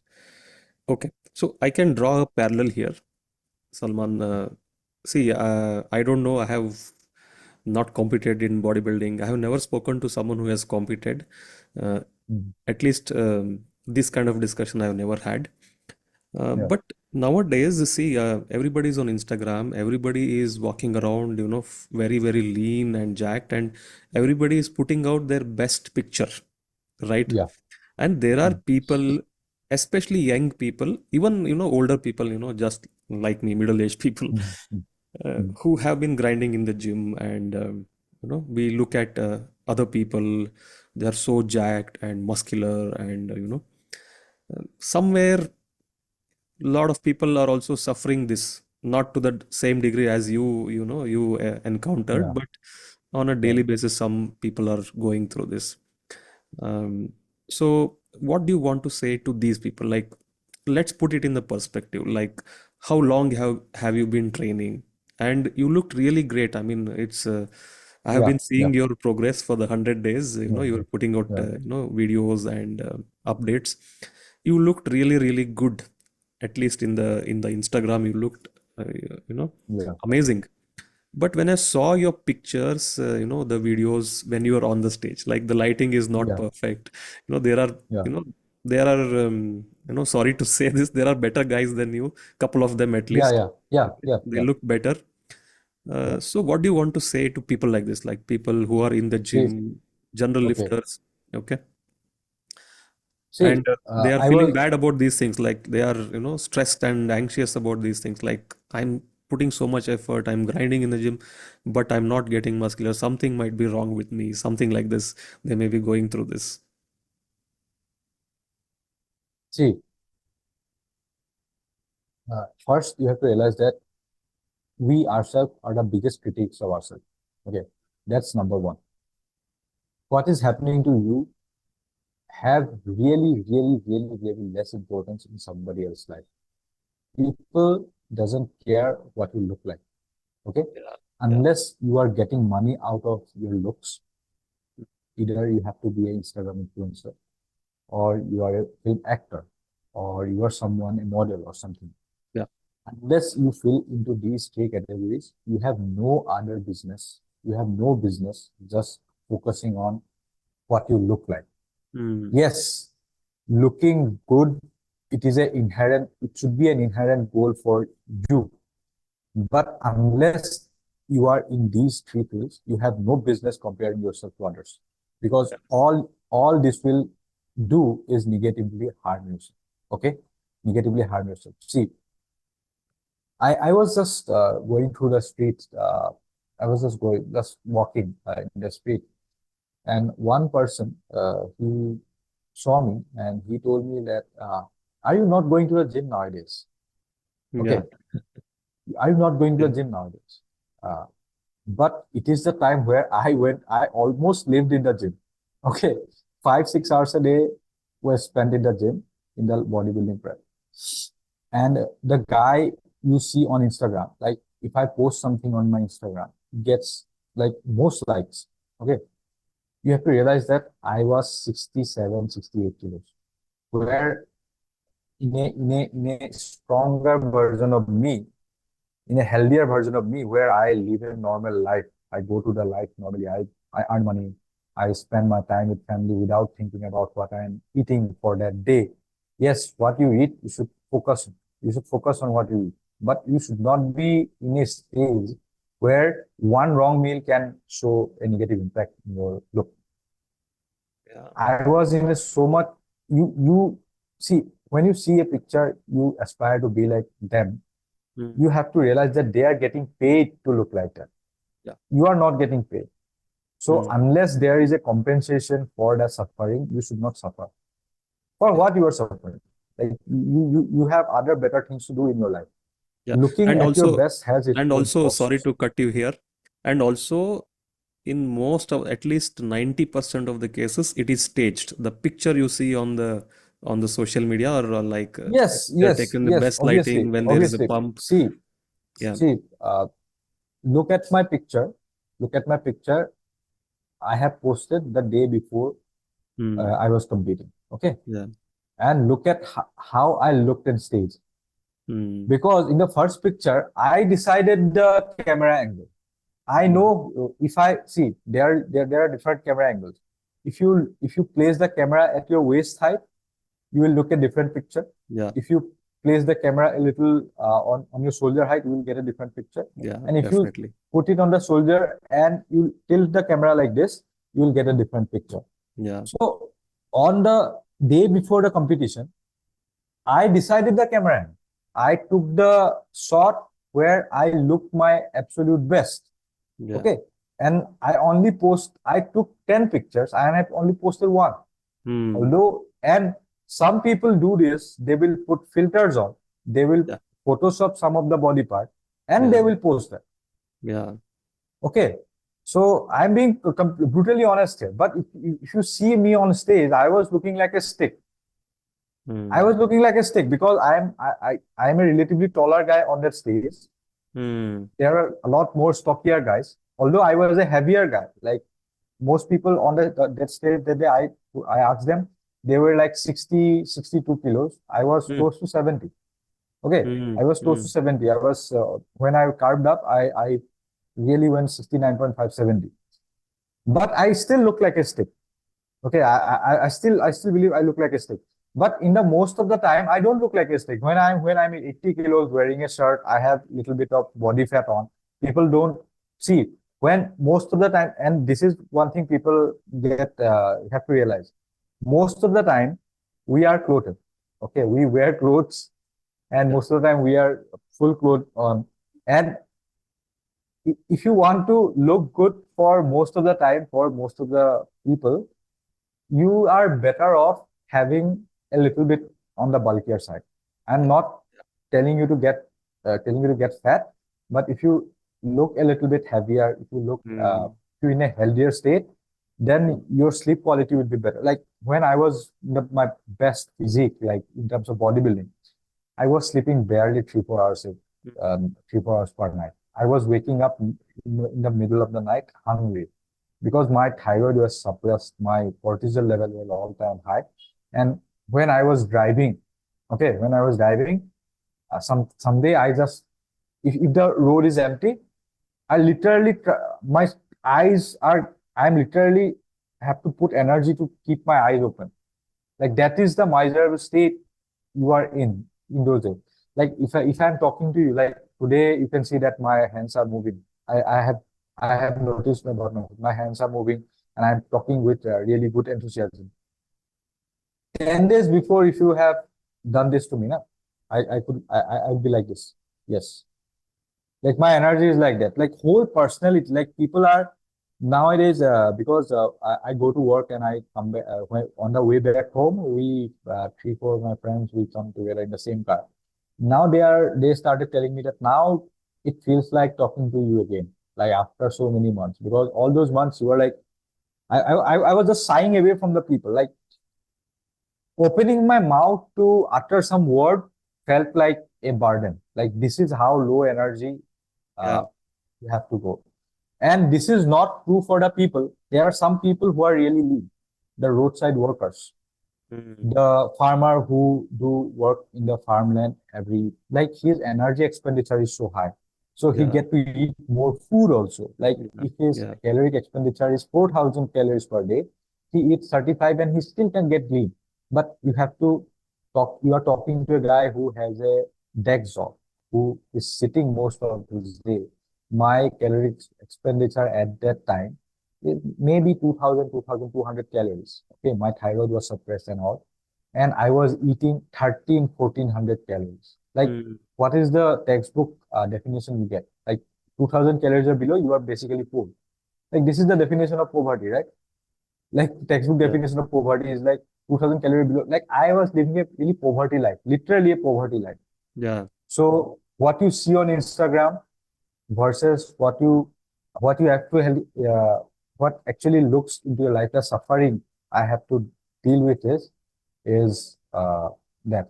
And you have to realize one thing, that the suffering I source for myself. So you don't have to feel sorry about me, because this Mm, was a conscious decision of me to yeah. Yeah. participate in bodybuilding. I am just telling you that unless someone is paying you money for that, or you absolutely want to do that, that is your goal of your life. Like this is the goal of my life. Like I want to compete again someday. Mm, But you have to realize that if you are a student, you have other aspirations in your life, you should never come close to this level of suffering. It is not worth it in your case. yeah. Did you by chance calculate your body fat percentage, use some skin fold method, or No, no, when you, no. I was you just, yeah, but yeah. I was really, really lean. Like you can see my lower back styrated. Mm, And if I had dieted for 3, 4 more weeks, I could have almost at like 5, 6% body fat. Like no, not 5, 6%. It may be 8% body fat. So I was near 10, I guess, because I was having veins everywhere. Like my legs, like because I use really poor quality camera, the front camera of a like really poor okay. quality. So it is not look like, but if you looked at me at person, I was way leaner than that. So Hmm. uh, Yeah, yeah. on the stage day, I was not that lean because I think I spilled over a little bit with the Okay. carbs. My Hmm. water, a little bit of water was there. But Okay. 3 weeks before the competition, Hmm. when I was literally looking like a stick on that day. Yeah, yeah. But I was so like, yes, my legs were like shrink down to something. Like uh, Hmm. if I look, if I wear clothes, people were asking me like, are you suffering from some kind of like illness nowadays? Hmm. Hmm. So that is the condition. Yeah. So, in my last 8 years of fitness journey, I have cut 3 times. I have, gone to like these US Navy body fat calculator and the skin fold, Yeah, yeah. measurement. It showed Yeah. me 10%, but I don't really believe it is 10%. But No, the no. first, The the f- US Navy calculator takes into account your neck size and your, I think, yeah, your waist size, right? yeah, yeah, That thing is, you have to take into consideration because it is US Navy. yeah, yeah, Like 32-inch waist in a Indian stomach, it yeah, is yeah, like correct, correct. it may be big, but Yeah, for 32-inch waist for a US guy who is 6 feet tall, yeah. for him it is really really lean. So you No, have to consider it's that. taking height also into picture, but it is still not accurate. I totally Yeah, agree with that. yeah, yeah. It's only convenient. That is why I use it for myself, my Yeah, clients. because this is the most easy. Like, see, if you are losing waist size, you are losing body fat. So Yeah, yeah. even though it is That's all. showing 10%, next day it is showing Yeah, 9%. That yeah, yeah. means it should be used as a dynamic scale. Like it is changing, Yeah, yeah, yeah. right? True. It's just an indicator. It's not accurate. It's Yeah, just an that's the indicator. indicator. Yeah, And apart from that, we also take other body measurements and all that. yeah, That's a different thing. So, but I was saying I also use this skin fold. yeah, It showed me 10%, around 10%. And I started feeling some, some effects like my sleep was a little bit disturbed. I was yeah, feeling little yeah. tired, low on energy. And I can Mhm. understand you were much leaner than what I was, 2 years Yeah, back. And yeah. I can definitely, relate to that. I mean, that is what made me stop. I wanted to go further, but I couldn't continue after that. No, no. Okay. Yeah. So a lot of people, they are in a hurry. Okay. They want to see Yeah, results fast. Okay. yeah. What do you have to say for them? How long have you been lifting? So that, I can put up your picture when this comes in the video, Yeah, yeah. and what See, they can I've been expect. lifting. See, I have told you that although I was not focusing that much on nutrition, I have been working out since 2009 Hmm. continuously. Yeah. I was into lifting from 2010, Hmm. 11, Yeah. and I started lifting properly in a proper gym setup from 2012. Yeah. So all these years, like 12, 13, 14 years of me to look like a stick on stage, Hmm. Hmm. 67 kg. It took me 12 years. Okay, 12 12 years. plus years, almost a decade. Hmm. And people expect this kind of physique in months, Yeah. 3 months. three 3 months. months. 6 Yes, months. I could have done this in 5 years.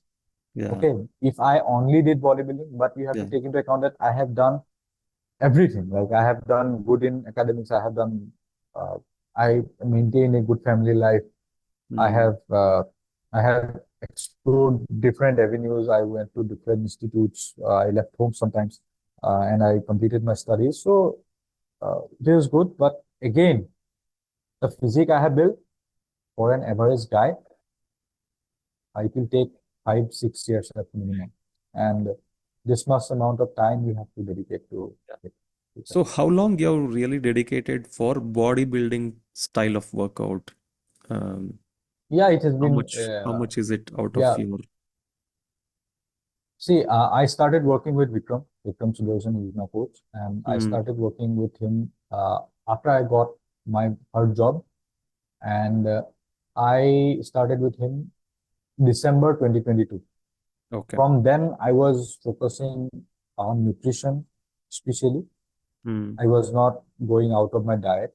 Hmm. And I started lifting for specifically bodybuilding from 2022 April. So it has Okay. been a year, So almost 1 year. and almost 1 year. Only bodybuilding style of lifting. Yeah. Before that, I love lifting. I Hmm. did sprinting, I did jumping, I Hmm. did deadlift, I did squat. But for only bodybuilding, a year. Yeah. Okay. So how was this preparation like? Was it only 100 days? Because you put 100 days on the Instagram. Was it really 100 No, no, it days is not. you did the prep?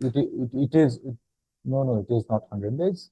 The 100 days were when I see, I had my engagement on 7th of January this year. So Hmm. after that, because I was so busy, my prep was still going on, but I had a maintenance week before, because I had engagement, I had a family function, so I had to eat outside food a little bit. So I was not that much into preparation. But these 100 days, I have not gone 0.1% out of the plan. Hmm. Like Hmm. if Vikram told me that you have to complete 20,000 steps today, I completed 20,000 steps that Hmm. day. Hmm. If Vikram told me that you have to eat 1200 calories or this much macros, I have eaten this much macros for 100 days straight. Hmm. Okay. And if I look back, the best physique in this timeline, it is around 45 to 50 days. Because Hmm. that time I was not that much lean enough, but I was big enough as well. Like I was Ah, full. ah. Like you can see one of my videos, I was looking really great. Like I was looking big also, but at the same Hmm. time I had ample, like enough amount of muscular definition. So that Hmm. last 50 days, if a sane person does a cut, he should stop at that point. Like 50 Yeah, yeah, days, the physique that day, that physique is best in terms of strength, endurance, and yeah, overall level of energy. yeah, Beyond that, it is just craziness. yeah. So that is something a general guy could do. Like he can get really lean and also feel good while doing it. Yeah, yeah, And in order to step on the stage, you have to push your limits beyond that, beyond right? that, beyond that. And how was this last leg of your preparation? How See, difficult was it? How different was it? at that time, at that time, you have two scale. One are a negative, one are a positive. Negative is that, negative is that you are hungry all the time. Hmm. You are thinking about food all the time. Hmm. You are doing so much amount of cardio, you don't have any energy left in you. You are lifting at the same time. The sleep is bad. Good thing is you wake up every day with a new vein or a new striation in the muscle. For some people, for a bodybuilding focused guy, this outweighs this. Okay, this outweighs this. This becomes Yeah. heavy, so I keep on doing this. I keep on the grind, grind, grind, grind. The day, the day that so happens, all of a sudden you have no goals now. You have no goals now because you have reached your peak physique. Beyond that, the peak is gone. Now, from here, you are going to get worse. What I did, I binge it really, really, really bad for a week or so. Almost a week. I have gained uh 3 to 5 kilos of fat instantly, instantly. So I talked about the 50 days mark now. I lost 50 days of progress in a week.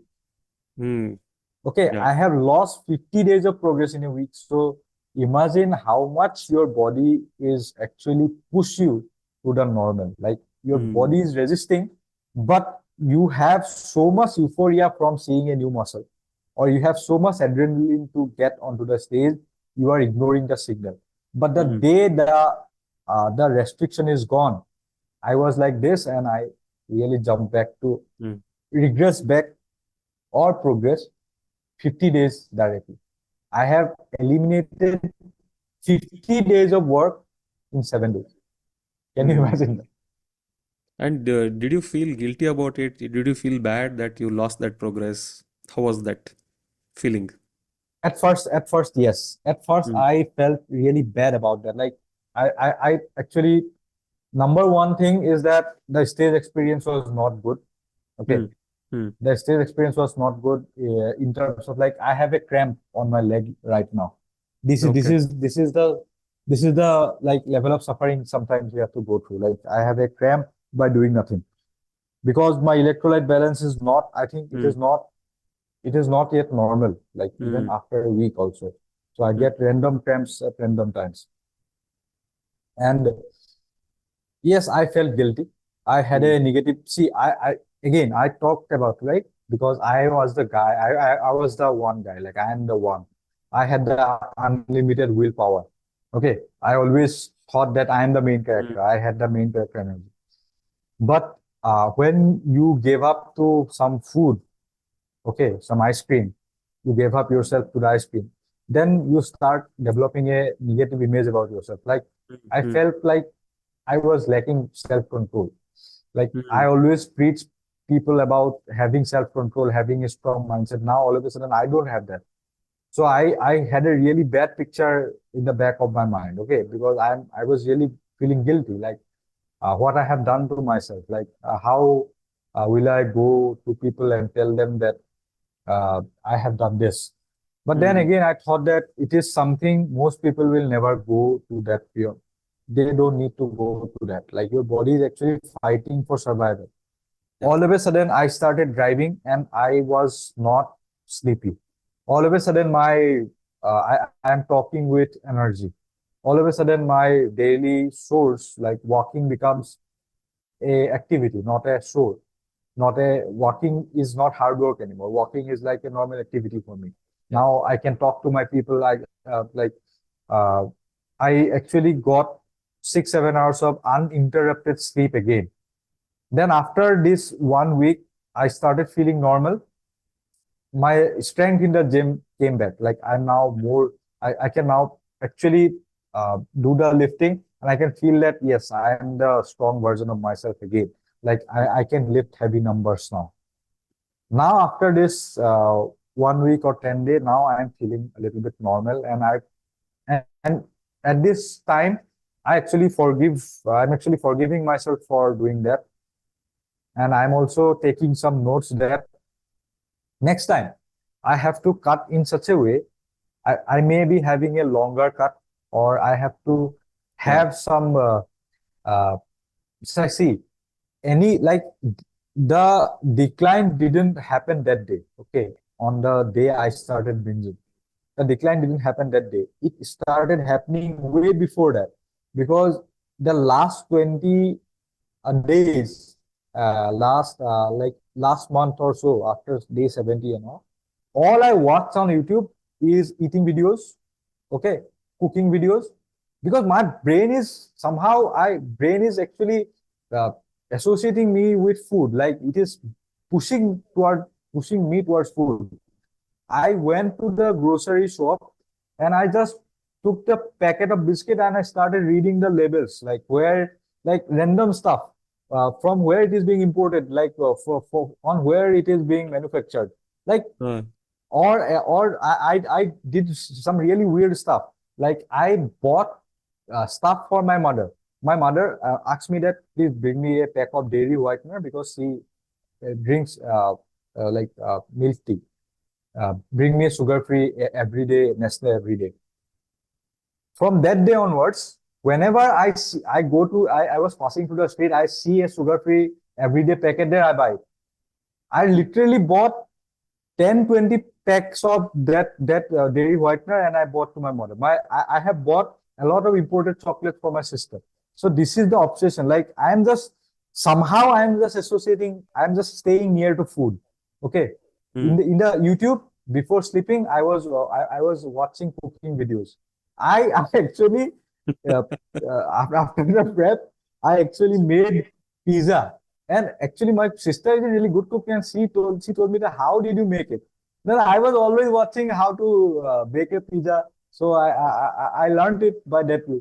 So this is how actually your body is actually pushing you that eat food, eat food. It is not healthy. It is not healthy. And I Hmm. also now I am reading that because after a starvation, whenever a hunter and gatherers they found food, they actually feast on that. They keep on eating, they keep on eating, they keep Yeah. on eating Yeah. because food will be scarce in the winter. So Hmm. the signal of the body is that you are starving. You need a lot of food to survive. Eat. So we Mm. are actually, we are not living in a we are living in a food abundant society from Yeah. last 100 years only. Before Mm. that, it is always like that. People feasted and they starved. Yeah. So it is actually, then I realized that this is not something only lack of self-control. This is something really Yeah. like really primal drive to survive Yeah. also. Yeah. Yeah. So this is where I found some forgiveness for me, but I Mm. still think that I could have done better. I could have Mm. planned a little bit better, but a Yeah. lot of events triggered me. And next time I have to be a little bit mentally strong. And this is what excites me for the next competition also. Like how I'm going to deal with this in the next competition. The next Yeah. Yeah. competition, I'm sure that I'll overcome this. Yeah. Yeah. See, this point about our wiring in the brain, it was Yeah, always about the last 100 years, maybe 200 years, 300 years. We have been doing well, we have been mass producing food, yeah, but this is still deeply wired into our brain. And I keep yeah. telling my clients, if you're someone who overeats, then you are a human being. It is, very, Yeah. very Mhm, natural to human beings to feast, because mhm. we have been in this, we have been used to this feast and famine kind of, Yeah, yeah. Mhm, experience, and it has, mhm, it is part of our wiring. Okay. mhm. And this, I felt really funny that you did very weird things. Is it like you never looked at the packages and read the labels and all earlier, right? No, This no, no. happened only.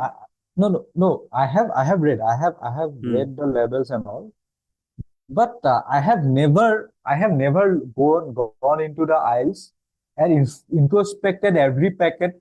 Like this is the dairy milk, this flavor, and this is the dairy milk that flavor. This has 561 calories. This has 563 calories. Like I have never gone into this deep. Like Hmm. looking Hmm. Okay. whenever I felt like eating something, I ate. Okay, this is not really something foreign, but this time it was really weird that I was introspecting everything. Like Hmm. I was excited about that there is a store in our place that it keeps imported items. Like I Hmm. was Hmm. talking to so much excitement to my sister that this store has that, this store has that.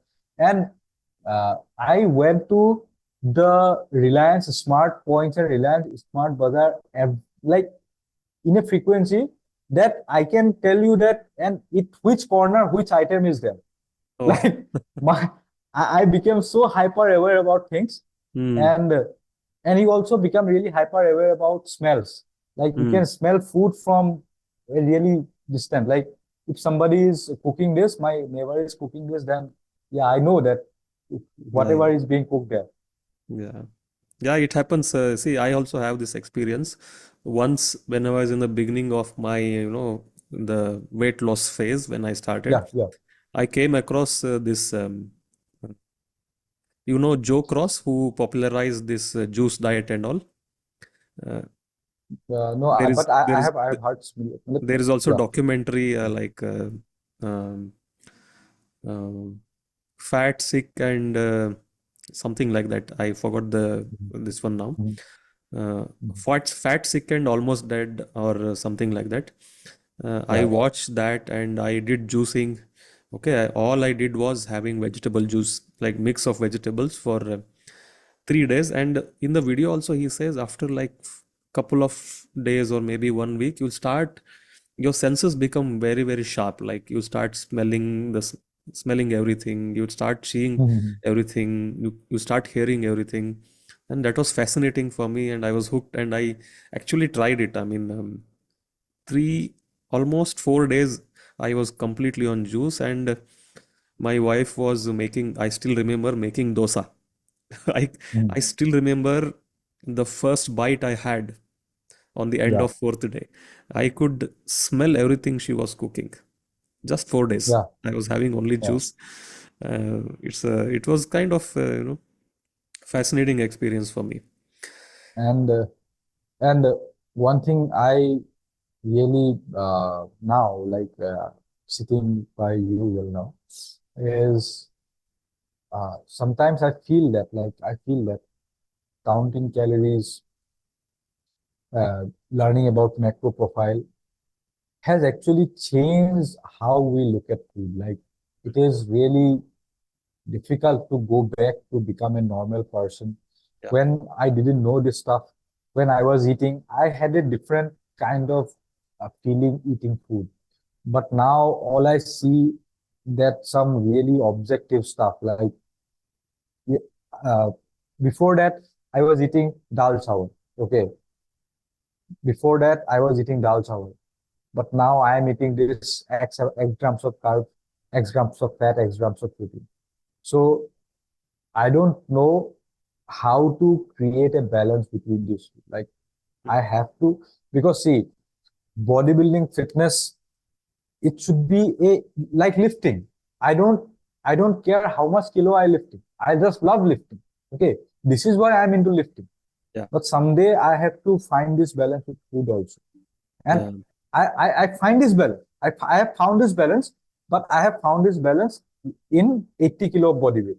I was fat once. Okay. I was fat once. I was maintaining myself, losing 15 kilos. At 80 kilos, I had the balance. I could eat anything without counting, and my weight goes up to 80. Okay. I am strong. I look big.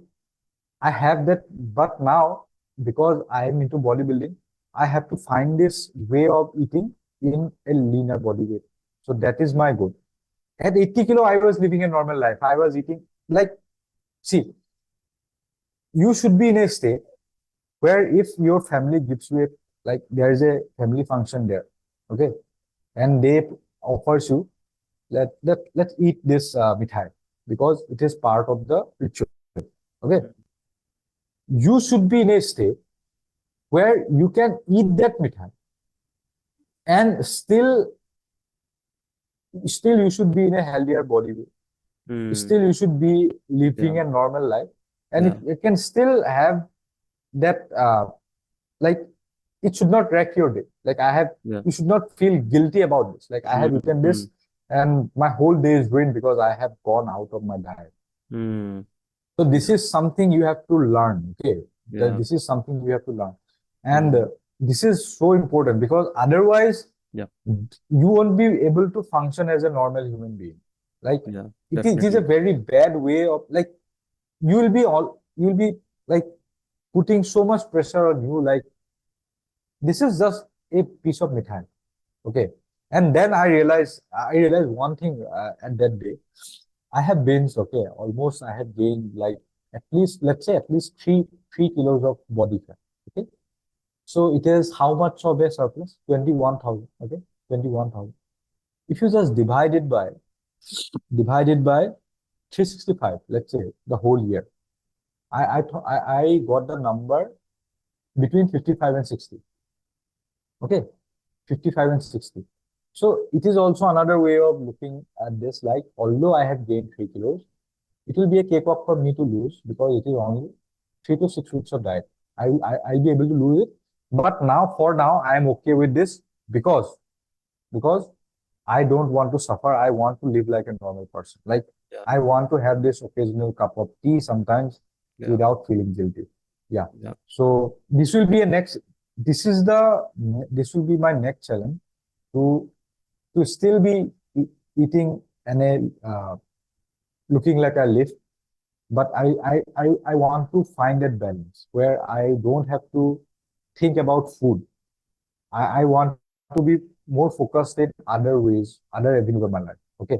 I want to focus on what I'm doing next versus what I'm going to eat next.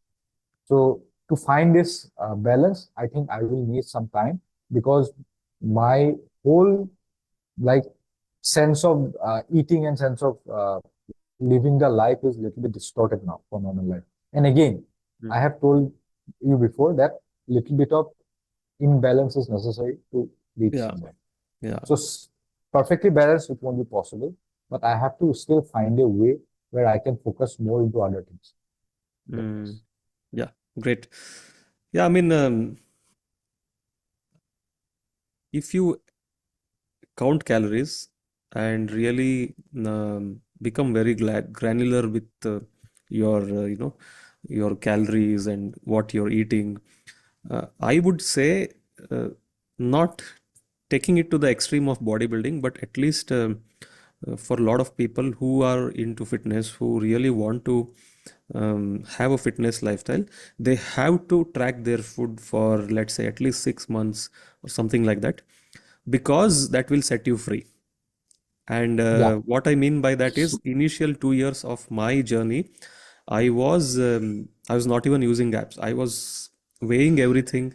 I was tracking it everything in the Excel sheet.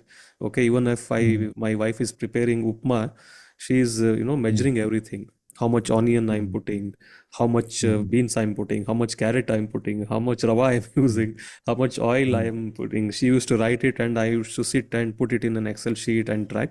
But mm, that has given me a freedom. Like, of course, I also, uh, was very much aware and conscious about how much I'm eating, how many calories I'm eating, stuff like that, because I was new into this and I did not want to lose progress. I was mm, possessive about my, not losing my progress. I was immature, mm, in short. But then later on, I found a way without tracking calories, I could still, achieve mm, whatever I wanted to achieve, and also continue to enjoy my life while also leading a fitness lifestyle. And that is what I've been trying to teach my clients all along. But that's a very, very great skill to have. Like, that, okay, this food carries approximately so many calories, mm. maybe how much protein it has. It goes a long Yeah. way to help. It will set you free. Yeah. Yep. Yeah. I completely understand your point, Yeah, and I am talking from the extreme of the bodybuilding yeah, yeah, uh, kind of extreme. I am not yeah, talking about that 50 day, like 50 day in the middle, the 50 yeah. day part. That day, I was not thinking about food. I was just eating normally, Mm, and I yeah, didn't think about the next meal, what I'm going to eat next. I was not thinking that. yeah, yeah, I was just eating according to the plan. yeah, And another skill I had when I was 80 kilos, now I have to build it now, is that eating most of the whole foods. If you eat yeah, whole foods, you cannot go beyond your maintenance. yeah, yeah. That is And true. and uh, somehow your body loves some food combos. Like if you eat chicken with rice, if you eat like paneer with rice, if you eat paneer with potato, your body likes that. And if Mm, you keep on eating that, the body likes the taste also, and the body fills you up also, and it is nutrient dense also. So yeah, you get the feeling of you can go without tracking. yeah, Now yeah, you have found that balance. That is number one. And yeah, another thing is a taste. Most of the time, the taste, as Indians, we should be really proud that we have taste that is not solely dependent on sugar and fat. It is dependent on different kind of seasonings. yeah, Okay, yeah. you can make pizza without the excess fat. They put so much oil. You can have one third of the calorie, but you can have the similar taste because of the seasoning. Mm, And now you have to develop the skill of some cooking. Okay, so these two ways can help really good in terms of having to find the balance. yeah. Great. Yes, Salman. Yeah, I did not we even have talked. realize how the time Yeah, flew. We are almost two yeah, hours into this. yeah, Yeah, there is so I'm still feeling there is so much to talk to you. yeah, Maybe I want you to come back again and we can yeah. record Agree. another Yeah, podcast. yeah. Um, but before parting away, I would like to ask you, what are the few big lessons you learned through your journey of stepping on the stage for bodybuilding, and what would be your advice to people who are considering to get into bodybuilding and step on the stage? See, number one thing is I learned about time management. If if you uh, it is like I have never thought in my life that I can work out 5 6 hours a day. I'm combining cardio and weight. Hmm. I can cook my meals. I can I can have two different field of jobs, two jobs in two different fields without compromising quality in any. Like in my bodybuilding prep, except for the last 2 days of travel and just stepping on stage, 3 days traveling and stepping on stage, I didn't compromise with anything. Okay. My work quality has been at its best. My coaching was growing. Even see why I am so sure about I have not compromised the quality because it is growing. If I compromise with the quality, it could have been stagnant or it could have been going down. But it was growing at that time. Like at my worst energetic stage, it is growing. And I could have never thought that I could pull this off. So I'm really proud of myself that I have done this. Okay. I have learned the art of like productivity. I have to I have to do 20,000 steps today. So what I did to review the videos, I did the video reviews on treadmill. I was walking through my space and I was texting back. If I have to, and sometimes I have to type a lot. So in my academic work, so I have found ways to optimize that with the help of AI. Like I have started using ChatGPT more because now it will help me with see, I can do the thinking part, the typing part I can outsource to AI. Okay, I Yeah. started optimizing every resources I could find.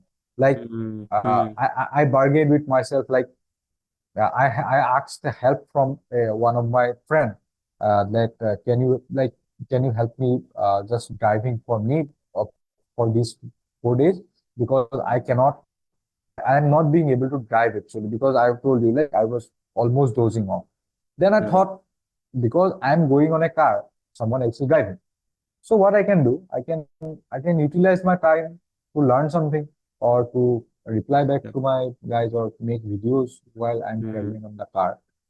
And this is how the time management thing is gotten better.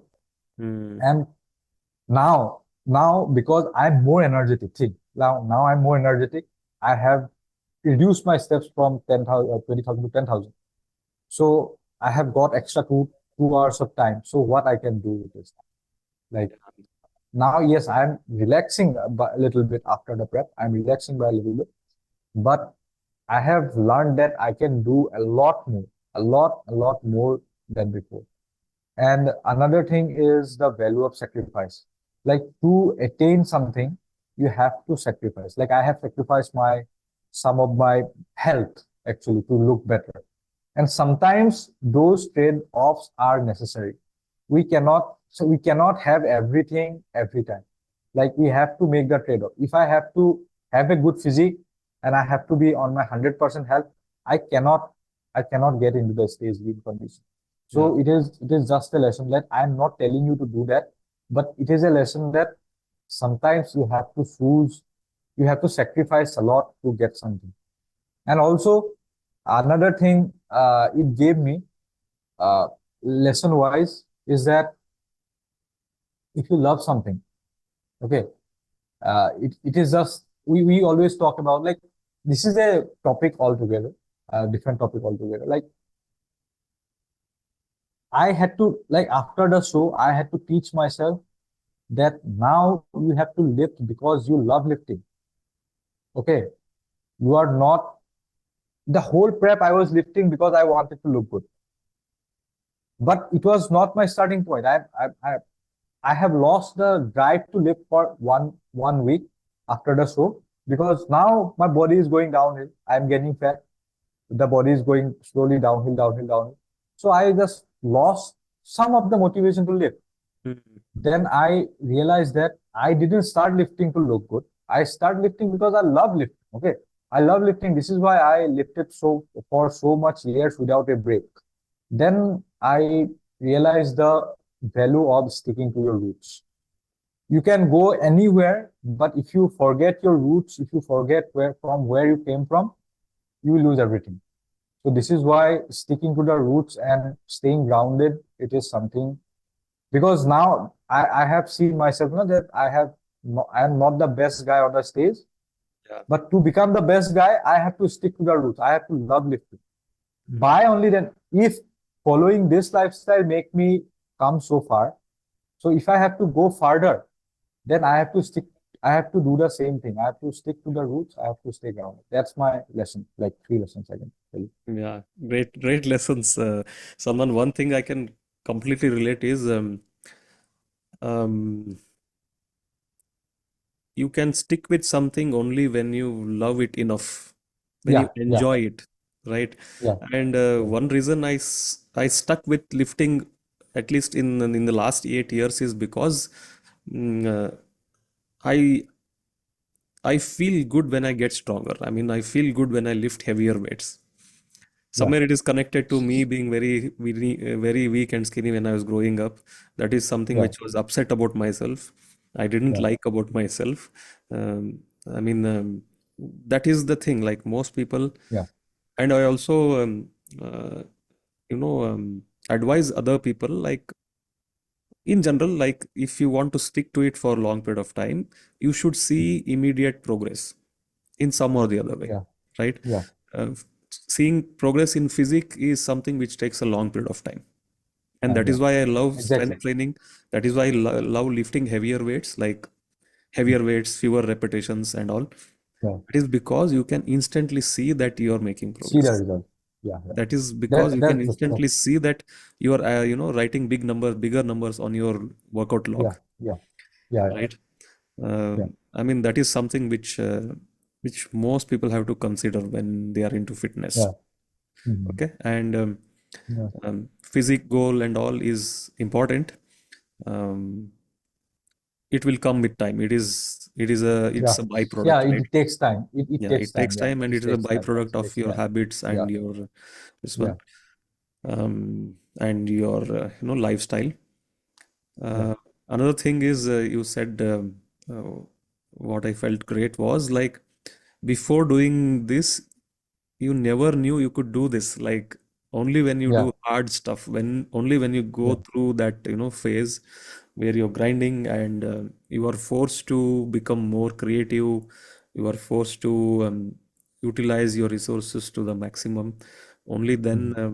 you realize your full potential, and after that, everything else starts feeling easy. Yeah, yeah. That's the most important Yeah, and lesson I got. if if you're if you have some certain goal and if you're really passionate about that goal, everything else will fall in place.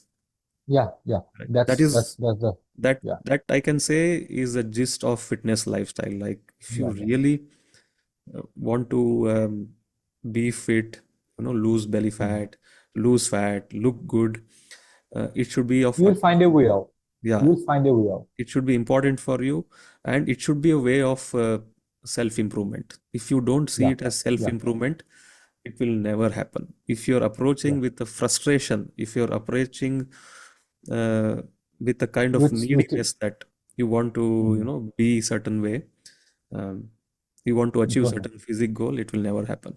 It will only happen Yeah. when you have this mindset and internal shift that it is a lifestyle, it is something which you have to pursue for a long period of time, Mhm. and um, keep keep celebrating your small wins, like as you Yeah, make yeah, yeah, progress.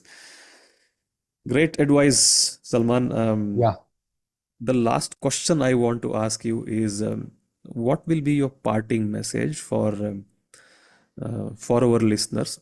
Someone who is uh, someone who needs to hear this, like about fitness or about personal excellence or personal improvement, whatever you want to leave a message in 30 seconds or less, or maybe Yeah. 60 seconds. One message if you want to give to the listeners. Uh, so let me think. Like, let me take the time. I will Yeah, give yeah, the take your message. Like, time. yeah, yeah. And uh my advice would be uh dare to live your best life. Like, dare to live the life in your own way. And if you have to give importance to something in your life, it should be your personal freedom. And Mm. sometimes a good health, good wealth brings you that personal freedom.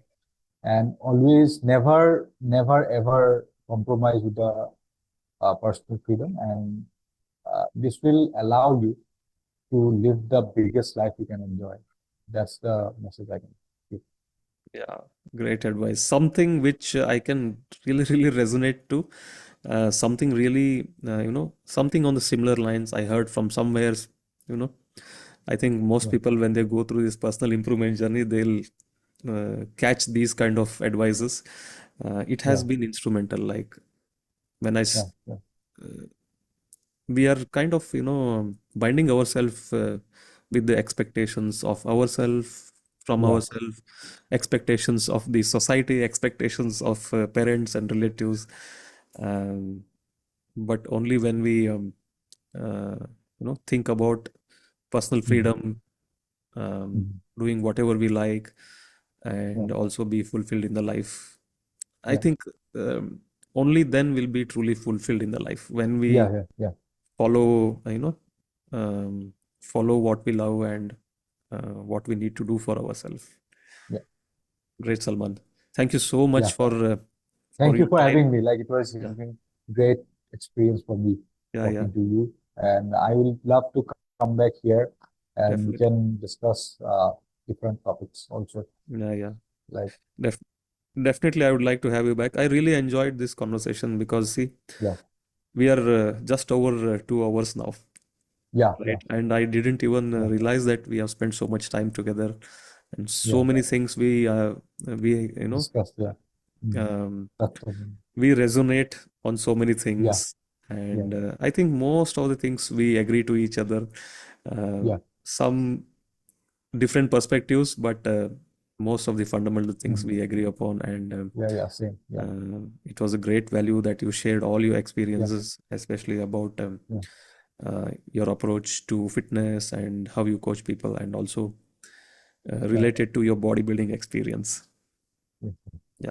Thank you Thank so you much, for Salman, having me. and I'm looking forward to Yeah, have you again on the podcast. yeah, thank Yeah. you. Thank you. Bye bye. Bye bye.